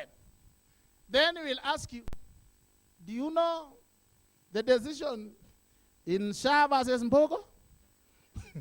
You say, which one is that? Then he will show you the tip. The tip of the holding that a case like this was dismissed. Now Now, and then you are called in. You are saying, number 8, come in. He says, I'm ready to proceed. I have 3 authorities. That one. That one. That was very, very unsettling. That is why these days people have to file those authorities and send copies. There's nothing like that one. Nandi, have you ever suffered something like that? Then you have missed the game. The game was there, that one. Even coming with a senior counsel to lead. Those days we used to have Billy Namda, may God rest his soul, eternal peace, and the late Laka. If somebody comes with Billy Namda, you come with Laka. Woe unto you as a young lawyer, you walk into court. Then your colleague says, we are being led. You know, when somebody is being led, there's a game changer. It doesn't matter how much law you know. Because you walk into court and you say, my name is Anthony John Nandi. I appear for the applicant. Then the court says, hey, Banoralo, how are you? How have you been? What do you have here today? Then he answers, we just have a mischievous application here. At that stage, do you still have a leg to stand on? I'll send you, it tells the judge, I'll send you that authority, the one we relied on in the other case.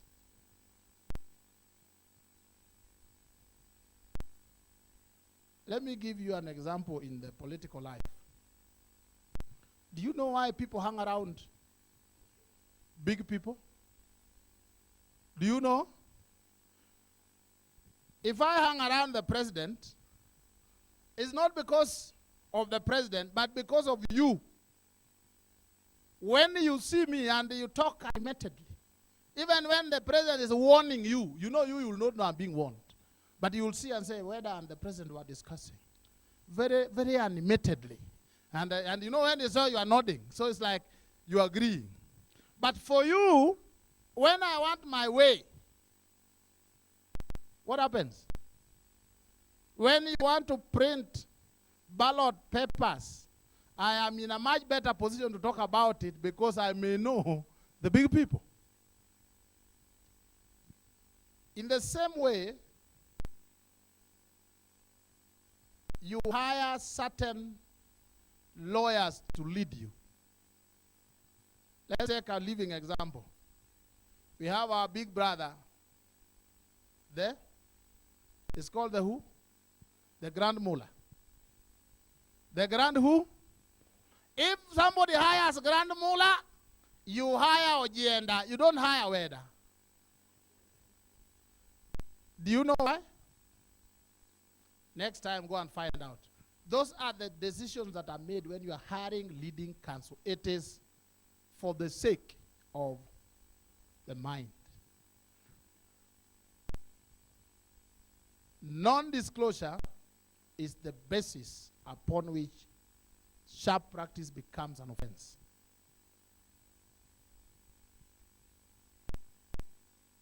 I was once told by a senior brother of mine that you don't tell lies. The only thing you don't do, you don't tell the whole truth. My fellow men, especially the younger ones, it is very bad to go back home and tell lies because one day you will be found out. You hear that, my brother? Lies. Eventually it will crumble. But you can never be accused of not telling the whole truth. For instance, you went to a bar. Say, yes, oh, yesterday I had gone out. We were actually at Kengela in this corner. See, that's correct information. My sister, so you know that. That's correct information. That does not mean, if you ask, did you dance? You say, yes, yes, yes, yes, I danced.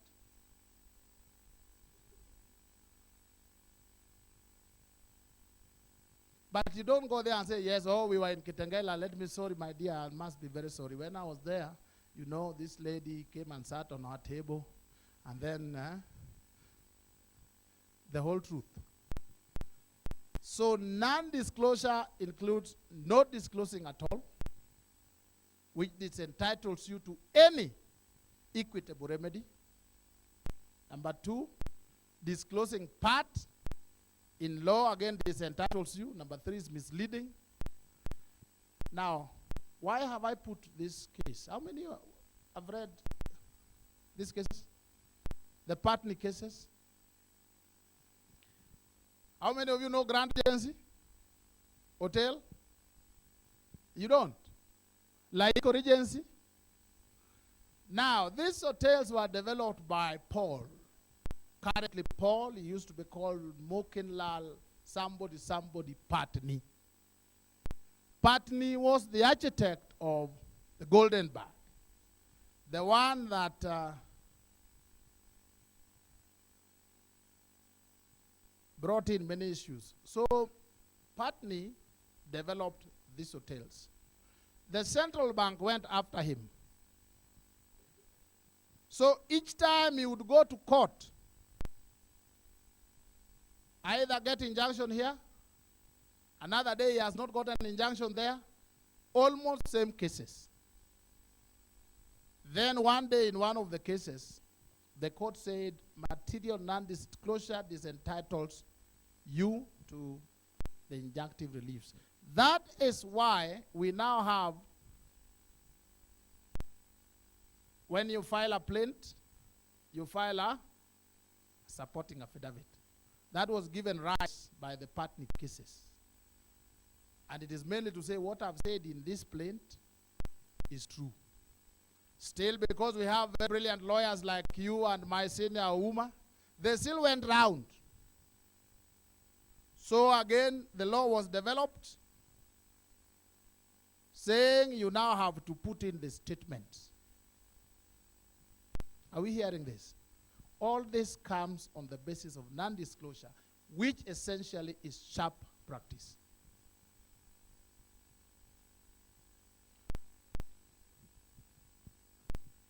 From what I have narrated, you can read for yourself.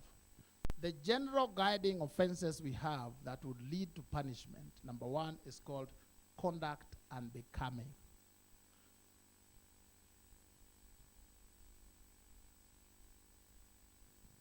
Do you see it is very general?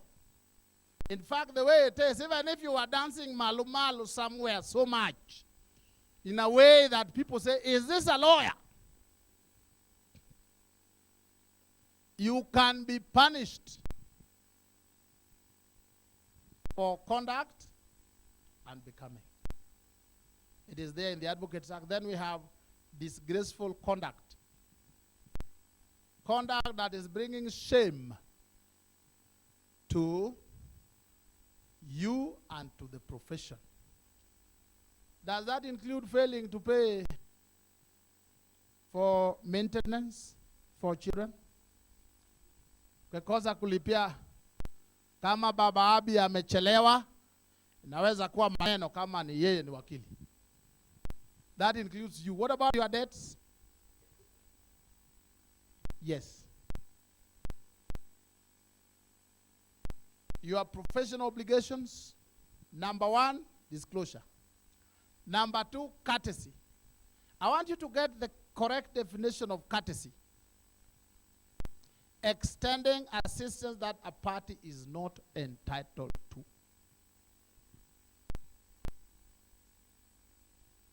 Courtesy is not being talking nicely or pretending you are very polite.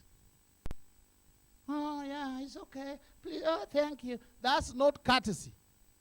Courtesy is offering your colleague a seat which he is not entitled because you came early.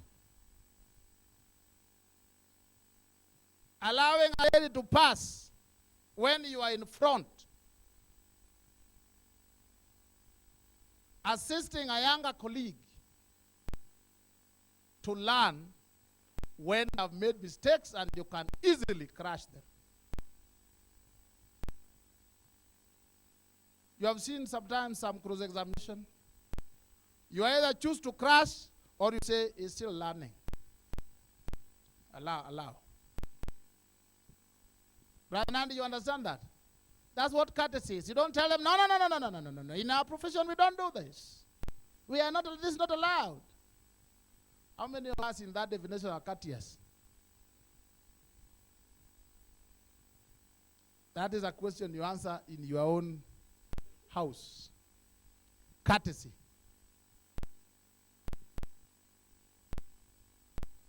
I am told, I don't know, that there are some courts when you greet them. You know, greeting means you offer greeting to the judge or the magistrate, even when they have found you. You know, when you come in, you are the new person is the one who is supposed to offer greetings, but you offer greetings. You say, oh, good morning, my lord. And I'm told some don't even answer. Even if they don't, courtesy demands you offer. Acting in good faith, reasonableness. Let me take the part of procedures. Many years ago, the practice in court, High Court and the Court of Appeal, was generally how technical you could get. If you prepare a record of appeal and there is one comma missing, you are out. And you will be told, in this decree, look at page 140 of your decree, there is a comma missing. Therefore, this record is incompetent. Or you file a chamber application, but you don't put, there is a part which says, if any party served does not appear. If that is not missing, out. They are called procedural technicalities.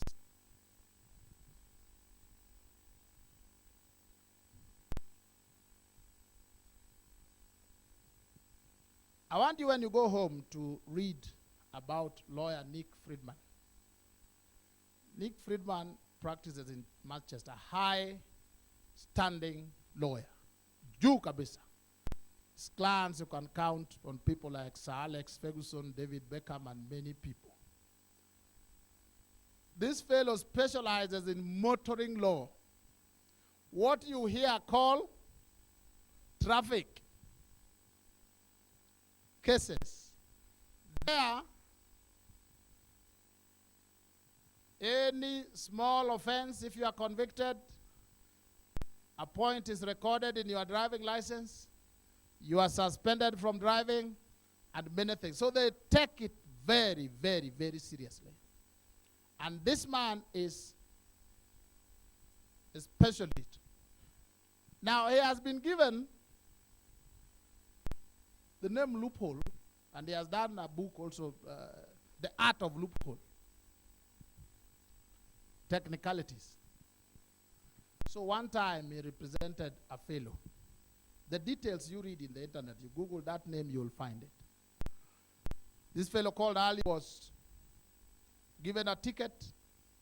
He went and pleaded guilty and was fined about 100,000 Kenya shillings, about $600. Erroneously, the fellow was given another ticket, and he hired Mr. Loophole. So during the hearing, it emerged that there was a mistake, and the prosecution conceded. But after that, lawyer Friedman went and applied that the previous conviction should also be set aside because it had similar loophole that was apparent in the current one.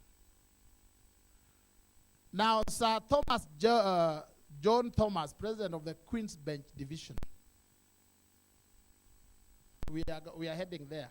Now we have Justice Mwongo heading the High Court. Then there are those who are heading commercial. That is where he is. In refusing to set aside the previous conviction, the position was that because lawyer Nick did not disclose the previous plea of guilt by his client, and therefore he did not put all his cards on the table, the court sanctioned him. In that jurisdiction, and it is coming in our jurisdiction, if you are sanctioned, it is like your career is gone. It is like if you are convicted at the disciplinary committee, you know you can't be a judge. But there you cannot do many things. So he was just because the court considered his conduct sharp practice. Read the details so that you know. We are going there as a country. We are going there. Why do I say so? I know you were there when we first, when the country first hired the new set of judges under the new constitution. Do you recall? The new judges. When people applied and their former high school girlfriends and boyfriends came with documents at the Supreme Court during the hearing, and some people had just to resign. Say, no, I've withdrawn. Have withdrawn from. That is where we are going, and that is where, if you are found to have engaged in sharp practice,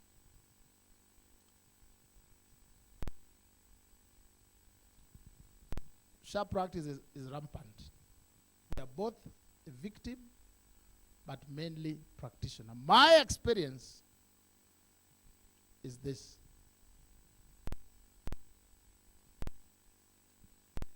How many of you know Justice Feroz, Feroz Norji?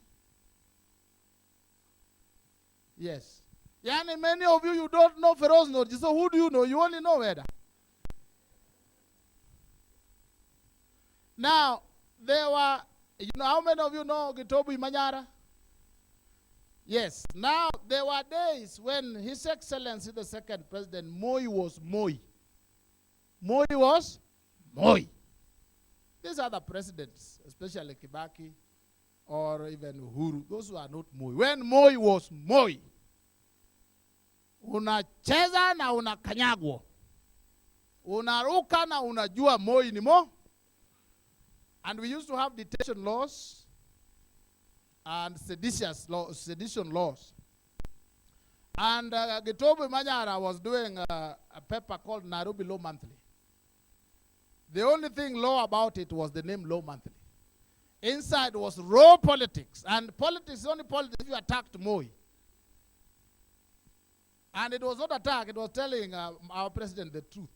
But you needed very courageous people. So, Imanyara had written one monthly. He went to court. He was arrested, charged with sedition. Then he wrote another one, again arrested and charged with sedition. And those days, we were in the university, so Justice Odunga was not at the Constitutional Court. And the judges were serving at the pleasure of the president, and they were being appointed by the president. So it is a time when I remember there was a permanent duty judge called Justice Frank Shields.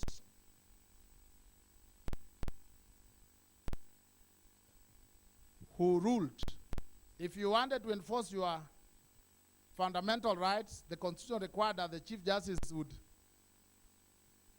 make rules and have a special court. So somebody tried, and he ruled that the law requires that that the Chief Justice makes laws for the enforcement on fundamental rights. And there being no such rules, and there being no such court, the petition is incompetent and is dismissed. Those were the days. Then, Imanyara was arrested. He was in.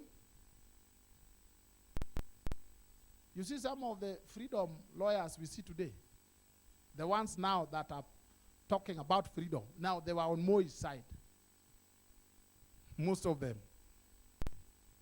They were supporting Moi that time. I brought in the name of Feroz because Feroz went before one of those Moi judges with very persuasive argument for bail. Persuasive argument for bail. And eventually, Imanyara was given bail. Consequently, the judge had to leave the country because that was contrary to the boss's instructions. What am I saying? I am saying, if you take Feroz, those who know him, he has a fairly very smooth mien. If you do not know him, find him out.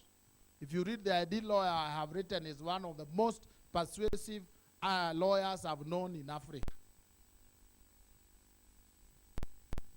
Smooth mien, very good language, very smooth language, and very accommodative. So who is the contract? I have also written in the ideal lawyers, I was giving examples, that some of the people I consider cantankerous is led by Grand Mullah. If I'm sued, I say, that was my opinion. I've written my opinion. But you put the two. I also want you to take the ICC trial. We watch it. General Ali and who? Ali and who? Those who hired Oraro are who and who? General Ali and Kosgei hired George Oraro. The deputy president hired Karim Khan. Our president hired another Mzungu. And then the journey began. The journey did what? You saw Karim Khan and you saw George Oraro in court.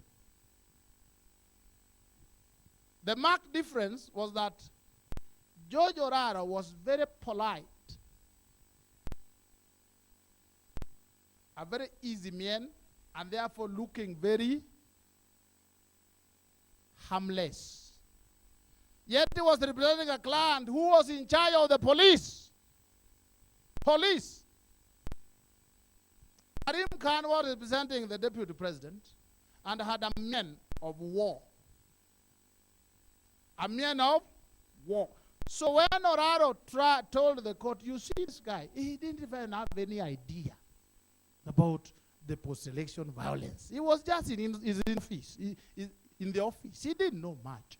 The judges looked at him and said, and then he had also urged Ali and Kosgei to also look harmless. They were looking very harmless. So in court, they are harmless. Their lawyer is harmless. At what point were they discharged? At what point? At the beginning. The other one, you had to struggle with your head out. And they are saying, we are watching you. We are waiting. I'm just trying to compare and contrast the lawyers. Do you understand? Do you get this? Why am I saying this? I'm saying this because I am rooting for a smooth practice, which is the opposite of sharp practice.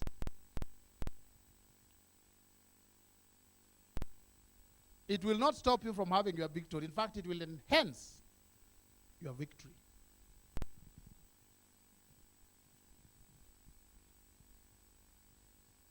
I know even here in Kenya we have lawyers that, depending on the case you have, not that they bribe or they know the judges, but they are trusted.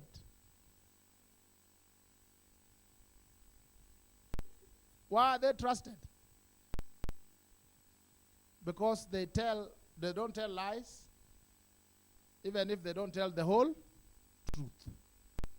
You have seen those who go to court that it is easier to get adjournment by saying, my Lord,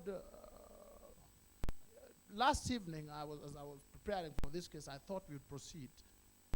But this morning, the way I feel in my body, I'm not strong enough. I feel a bit unwell. I feel a bit feverish. And I cannot go through the trial unless maybe my landed friend insists.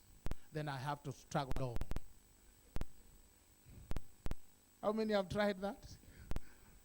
Then they are told, Mr. Mondi, CBG Uma, you have heard what your Mr. Weda has said. Anything? Then CBG will also come and say, my Lord, matters of health, we can't joke around with them. So, compared to somebody who has sent a medical report, start saying, but I saw him in the gym, you are on. We were with him. What happened? Where did he get this? Smooth practice compared to sharp practice. There are lawyers, when they tell you, I will not proceed. You know, no, it's not like so and so to delay. I will agree.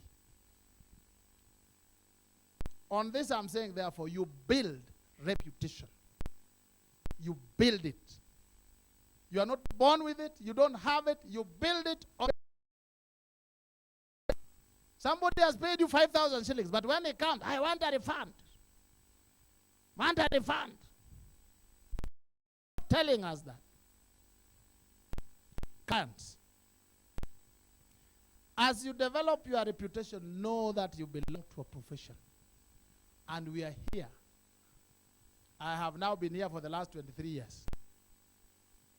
With the same people. CBG was there, he was there. My brother, when he was young, been there. What about the clans? Some of them have abused me. Some have written all sorts of letters about me. They have come and gone. What am I saying in totality? They are not worth committing sharp practice. No client is worth you to do sharp practice on their behalf. Are we getting this? Because when they turn against you, they will eat you for lunch. I have never seen a client who says, I paid the lawyer little. Sijaona, did you come and meona? At the fees I paid him was peanut. They always like, I paid too much. I see them. As you sit, judging lawyers, they also come shaking, but sometimes you're very sympathetic. Especially when you are paid 18,000. I was writing a decision on where a colleague was paid 18,000 by M-Pesa. 4 times. 4 times, 4,000, 3,000. And what does the client want? Refund. Because he didn't carry instructions. Well, what was the instruction? Going to court. Did the lawyer go to court or not? Yes, he did. Was it after how long? A day after the final payment came in.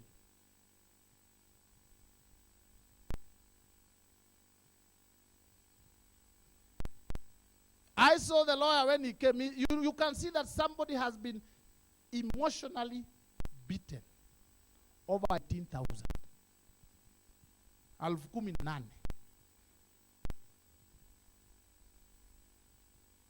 It is only that the fellow was in person. You know, when they're in person, you don't act fast. But if it was represented, I would have easily dismissed that in his face. The torment you see because of certain things we do for our class. I am pleading with you.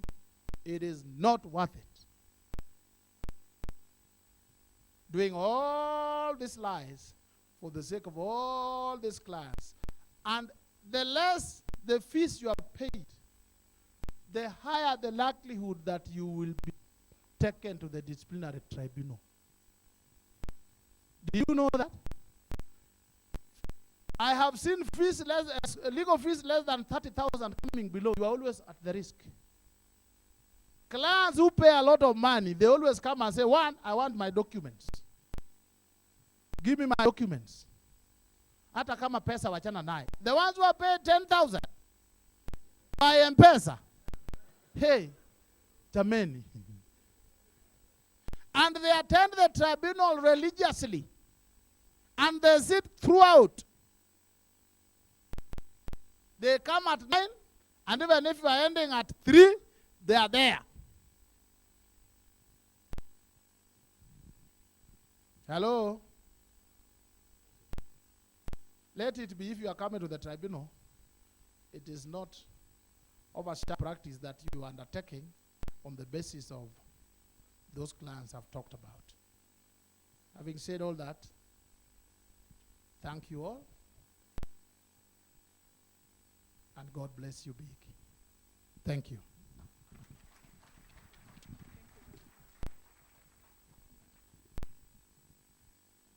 Thank you, Mr. Weda, for that insightful talk and especially interesting examples and illustrations. This brings us to the plenary session. Again, I invite questions or comments from us regarding share practice as presented by Mr. Weda. Welcome. Just raise your hand and remember to give us both of your names.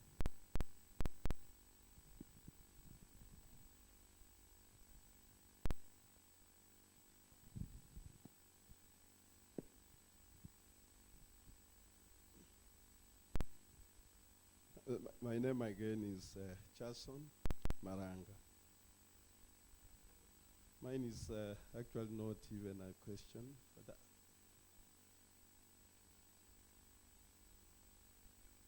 you talked of a judge who was on duty for Lela during the Moi era.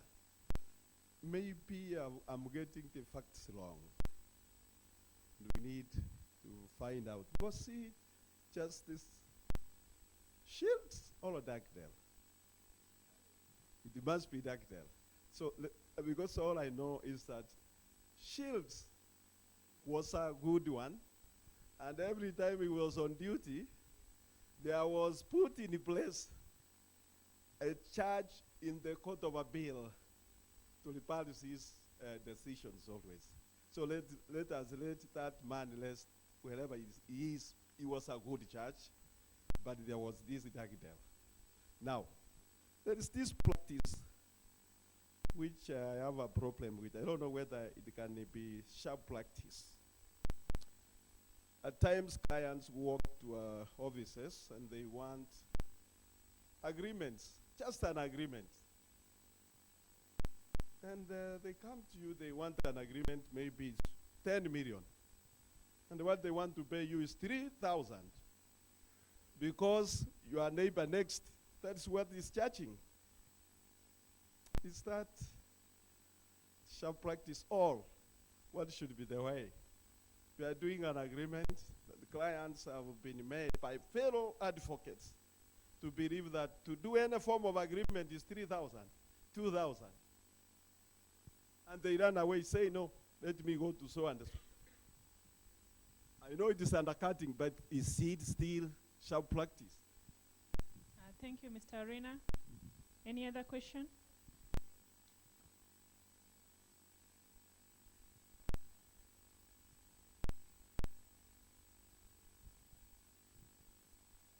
Thank you. I am facing a woman. I have two questions. What is the difference between for two reasons. One, most senior director advocates court. Some of them, not all,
Yes, thank you for the question.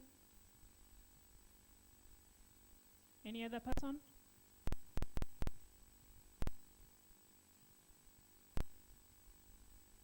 With that, then I'll invite Mr. Weda to give his reaction. Thank you so much. Let me start with Mr. Baraka. Sorry, you are right. The permanent duty judge was Justice Nobari Dugdale. The good one was Justice Frank Shields. And actually, it's Frank Shields who granted Manyara the bail after Dugdale had refused. Now, I defined sharp practice as taking advantage of genuine mistakes. Sharp practice does not include just criminal misconduct. Undercutting or cheapening yourself or doing all sorts of things for the sake of 3,000 is itself professional misconduct that is outside sharp practice. Sharp practice is when you take advantage of genuine mistakes or genuine procedure or you. So my brother Jason,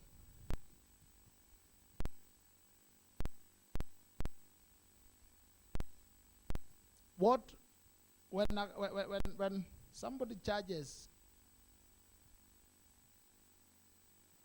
for an agreement 3,000, you know what an agreement is? Is a written material. Many years down the road, it will still come up. Therefore, the responsibility remains with you throughout. The question is, when it comes to fall on you, would it be worth it? I'm not saying you eat class money, but what I'm saying, why would you be taken to the tribunal that you ate 50,000? I'm not encouraging you to steal. I'm only saying if you choose to go the wrong path, if you choose to kill as many as CBG Uma's clients. Don't take a helpless child left in your custody, it's 3 months old.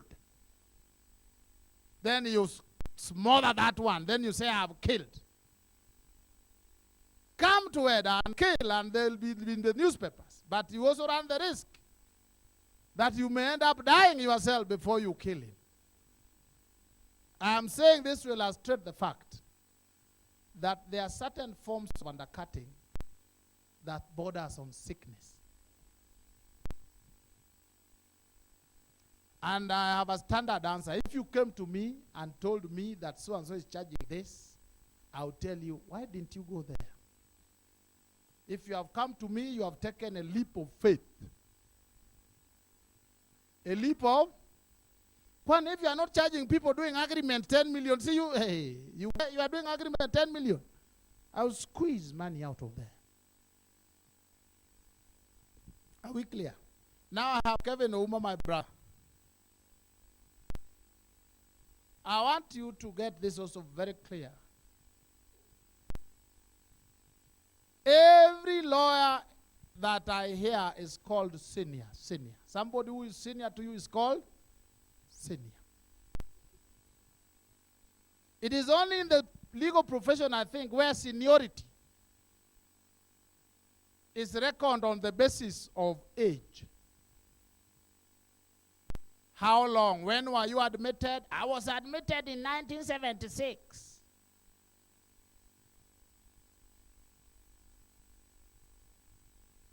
Where have you practiced? Let me use just on my brother. The highest court you have got has been Kerokas, Chief Magistrate's Court. That's where you are practicing. And then since you are senior.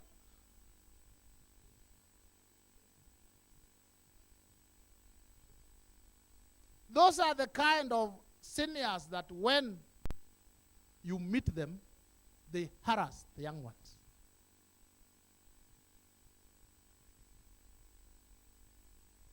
If I'm really senior, then I will not harass you because I know you are learning.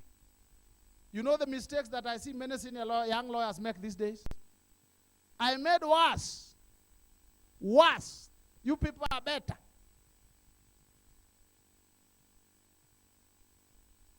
Some of us even said I'm holding brief in my own case because the word sounded nice. You said, let me use this term today. Then they're like, hey, what do you mean? Only to learn that they are holding brief. It is not a beautiful term to use to threaten people in court. It meant something. The duty to the court, you also hold it, the duty to your juniors. How do you give me a seat when I come court? I sit at central place. I'm given the first opportunity to speak. And the first act I undertake is to hurt you. Yani kama unatafuta shetani kwa shetani ingine kushinda hiyo. So I am trying to say that I know that I hear the talks, most senior advocates talk, these days, hey, the training of lawyers, oh, very poor. Oh, they do this. But you know, as we know each other, we know that some of them were worse. Even now, they are still worse. But because they were admitted in 1990, before you were born, you fear them. Seniority, the serious seniority, is that one like of a pilot. How does a pilot become senior? How much have you flown? How much have you flown? It is my responsibility when I talk about courtesy to teach you. Not by saying it, but by doing it. So when they are hurting you, Kevin, are they doing it? So where are you supposed to learn it? We will tell them. You have sent the message. I will tell some of them. Because I know that they engage. The people who engage most in sharp practice are the senior lawyers. I did it myself. I've done it. That's why I say it's about repentance. It's about repentance on a daily basis. It's not about knowledge. It's about repentance. You know ambushing people? Did you know ambushing them, the young lawyers? Oh, do you know the latest Supreme Court decision on that point you are talking about? They not only ambush the young lawyer, they ambush even the court. And then the magistrate was your pupil. And even during pupillage, you used to keep on telling her, you are very ignorant, you are not working hard. So when you appear before them, they think you know everything. Just like our children in the house think we are very clever. They think we are very brilliant. Even when their mother thinks you are not brilliant, they think the mother is wrong. That's how our pupils also think. It is incumbent upon any senior advocate here not to take advantage of seniority. Even me, when I try to do that, you remind me. You hear that, my sister? The tendency to take advantage is there because if you read Genesis chapter 6, is it 6 or chapter 3 verse 6 or 6 verse 6? God himself, God, the creator of the heavens and the earth, the creator of man, he regretted creating the human being. His heart was grieved and he regretted. So the human being is in a class of his own. In terms of strict deadlines,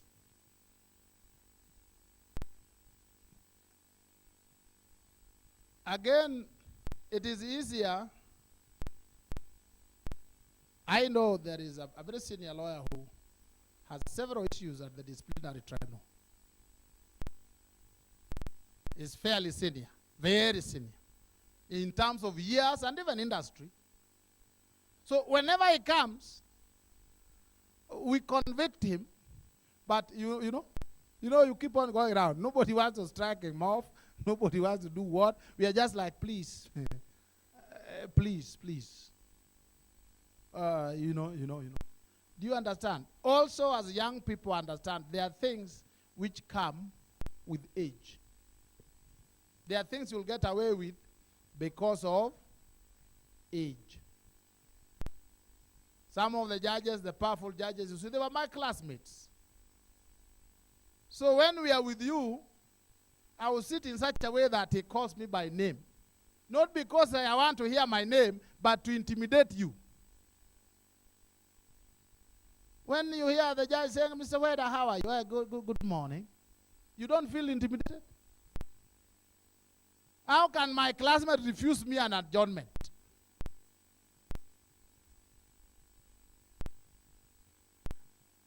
I say so because I know that there are senior lawyers who take advantage.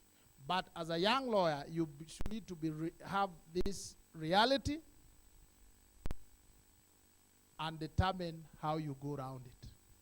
How do you go around it? Some of these things you ignore.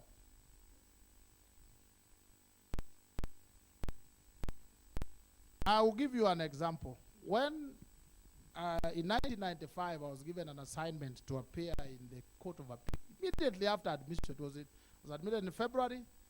I was in Court of Appeal in March. The other person on the other side was Wakili A.R. Rebello. Rebello had lost a case before Justice Ayanga, and he appealed. And then he applied for stay. That time we had Rule 41 of the Court of Appeal rules, which said that an application which could be made in the High Court and the Court of Appeal, you are to make it first the High Court. Rebello went straight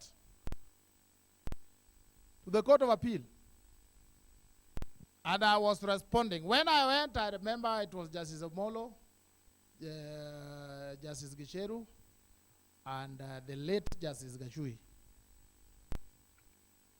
The first utterance was from Justice Omolo, who asked me, how many years have you practiced?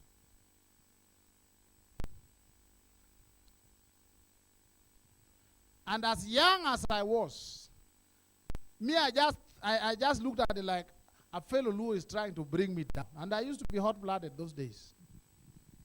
He's just trying to bring me down. You know, you have gone there with fear. So you feel like you want to fight people. So a simple question like that, I hesitated. Then he put the next one, have you appeared before us before? A simple answer that I would have given, that today I would have given, no, sir, my lord, this is my first time. I said, my lord, there is always a first time.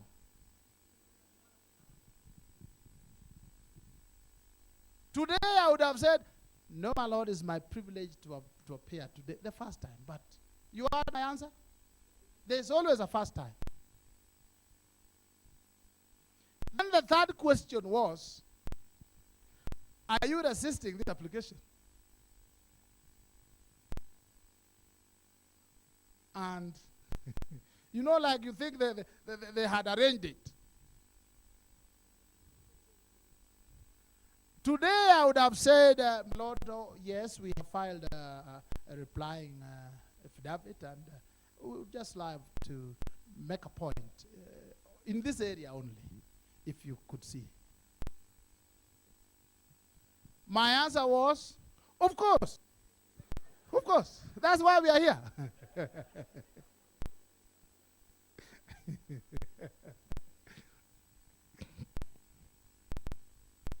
And then the mood was set.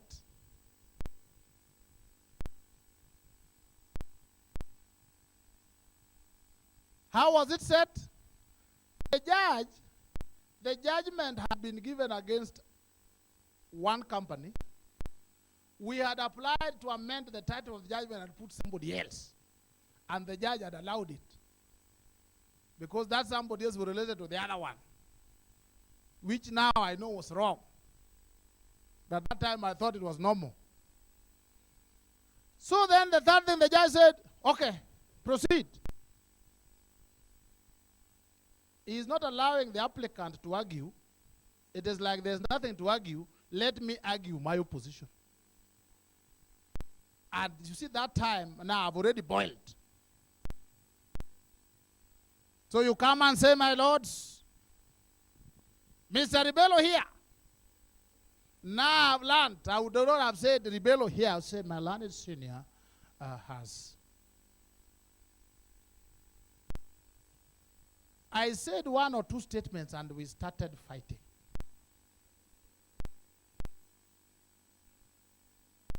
But I had one cardinal point, that one that he should have applied in the High Court before he came here. But because we were fighting, it was not coming out clearly. When we reached a stage where I was saying, Judge, this is unfair. Can't you allow me to talk? Then the late Gachuhi, not the Gicheru himself, then told me, calm down. Then he spoke to his brother, Justice Omolo, and then Omolo also calmed down. Then he told me, now, calm down, calm yourself. Then he asked me, Mr. Weda, what do you want to say? Then I said, my Lord, they should have applied for stay in the High Court according to Rule 41 of the Court of Appeal rules. They did not. So this application before you is incompetent. That is point one. Point two, then he told me, if I were you, I would stop there. Then I said, thank you, and I sat down. Then they told Rebello, come up. Yes, Mr. Rebello. Did you or did you not? That time the Court of Appeal was hot. Leave alone these ones who have been subdued. The ones we are having now, very subdued, very nice people. Those days they would talk. Did you or did you not?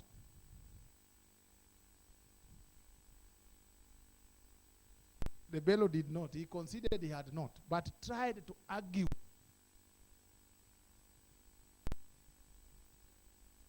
After that, what he said, do you have a reply?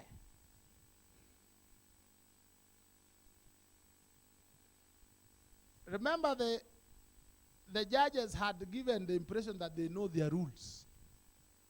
The Court of Appeal rules. So when I rose again, I started blaming them. Contrary to the rules, you allowed him to come with this application. Again, Justice Gicheru told me, if I were you, I would. Then I said, thank you. Then a decision came which mentioned my name in the body. How I argued, and they accepted the arguments. And I used the decision for many years. I look for anything where you decide the decision.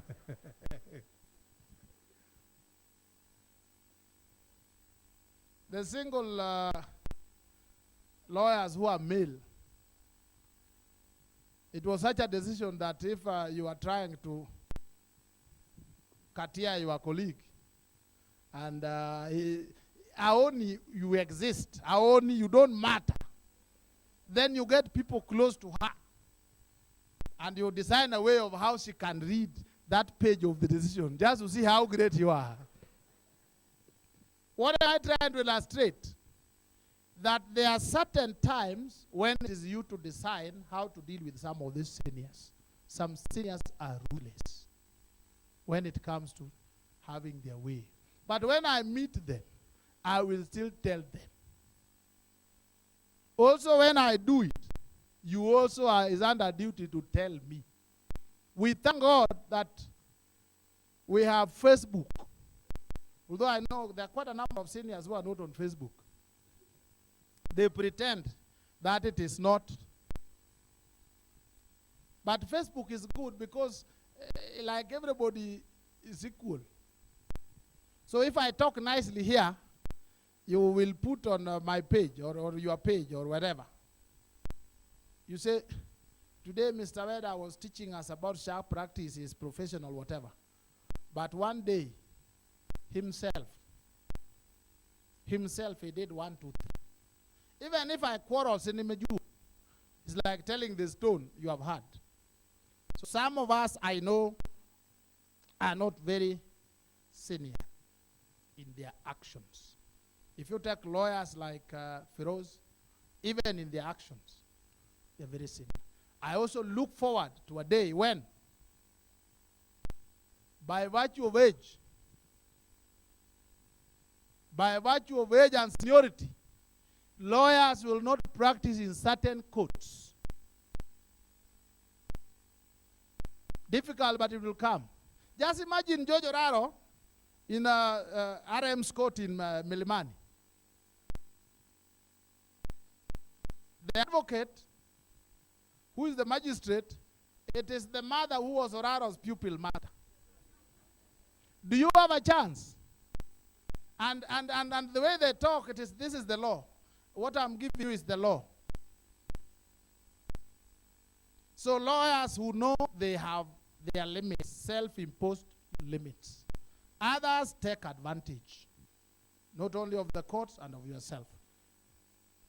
Otherwise, thank you so much. God bless you, and thank you for listening. God bless you.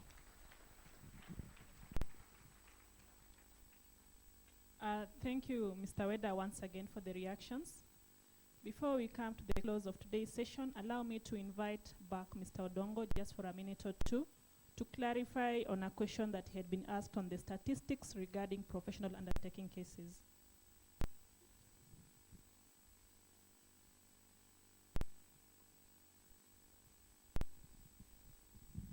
Thank you very much for indulging me a second time. Henry Mutai asked about statistics from the disciplinary tribunal. Now, and I think whether you sit here, maybe you are the best person, so you'll put me, in the correct lineup. I hope there's no sharp practice here. Yeah. So if we look at 2017, what happened is that 28% of the cases were on withholding tax and withholding funds and failure to account. Then failure to reply to correspondence, rendering inadequate professional service, dishonorable conduct, failure to keep the client properly updated, then others. So if someone is taken to the disciplinary tribunal based on a failure to honor professional undertaking, that could come under withholding funds or failure to account. But the draft code of law society tries to, make us not be guilty of this, so that we should not be accused of these things. So that's why the draft code 2017 gives us guidelines on how to do the professional undertakings, and then how to avoid, being taken to the tribunal. Of course, to be fried there by, Weda and company against this. So thank you very much for that clarification.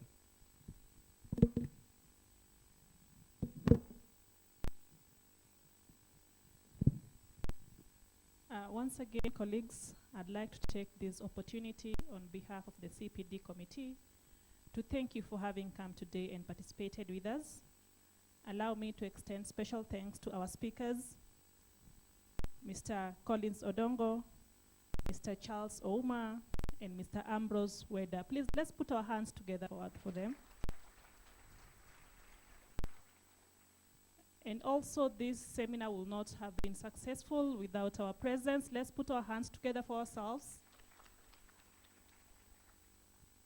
We have been reminded that ours is a noble profession. We have a solemn duty to honor our professional undertakings. We have a duty to represent that unpopular client. And of course, we should avoid sharp practices.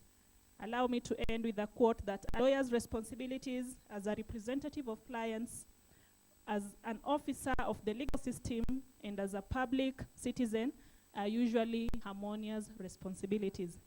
So with that, we come to the end, and we thank you. Our lunch is ready, and before we leave and go have our lunch, I will invite one of our participants to give prayers for us. Anyone?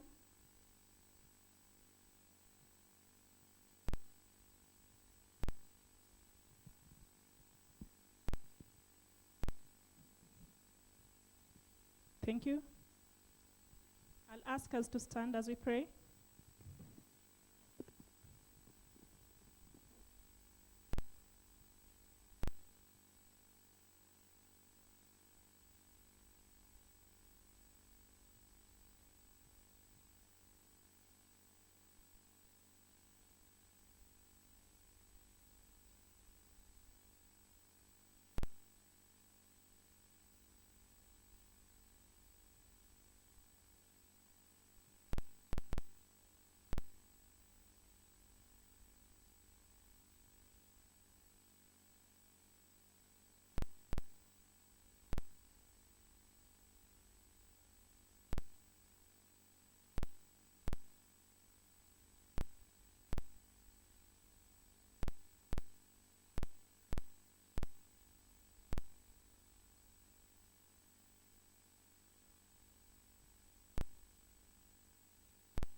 Thank you. Welcome to lunch.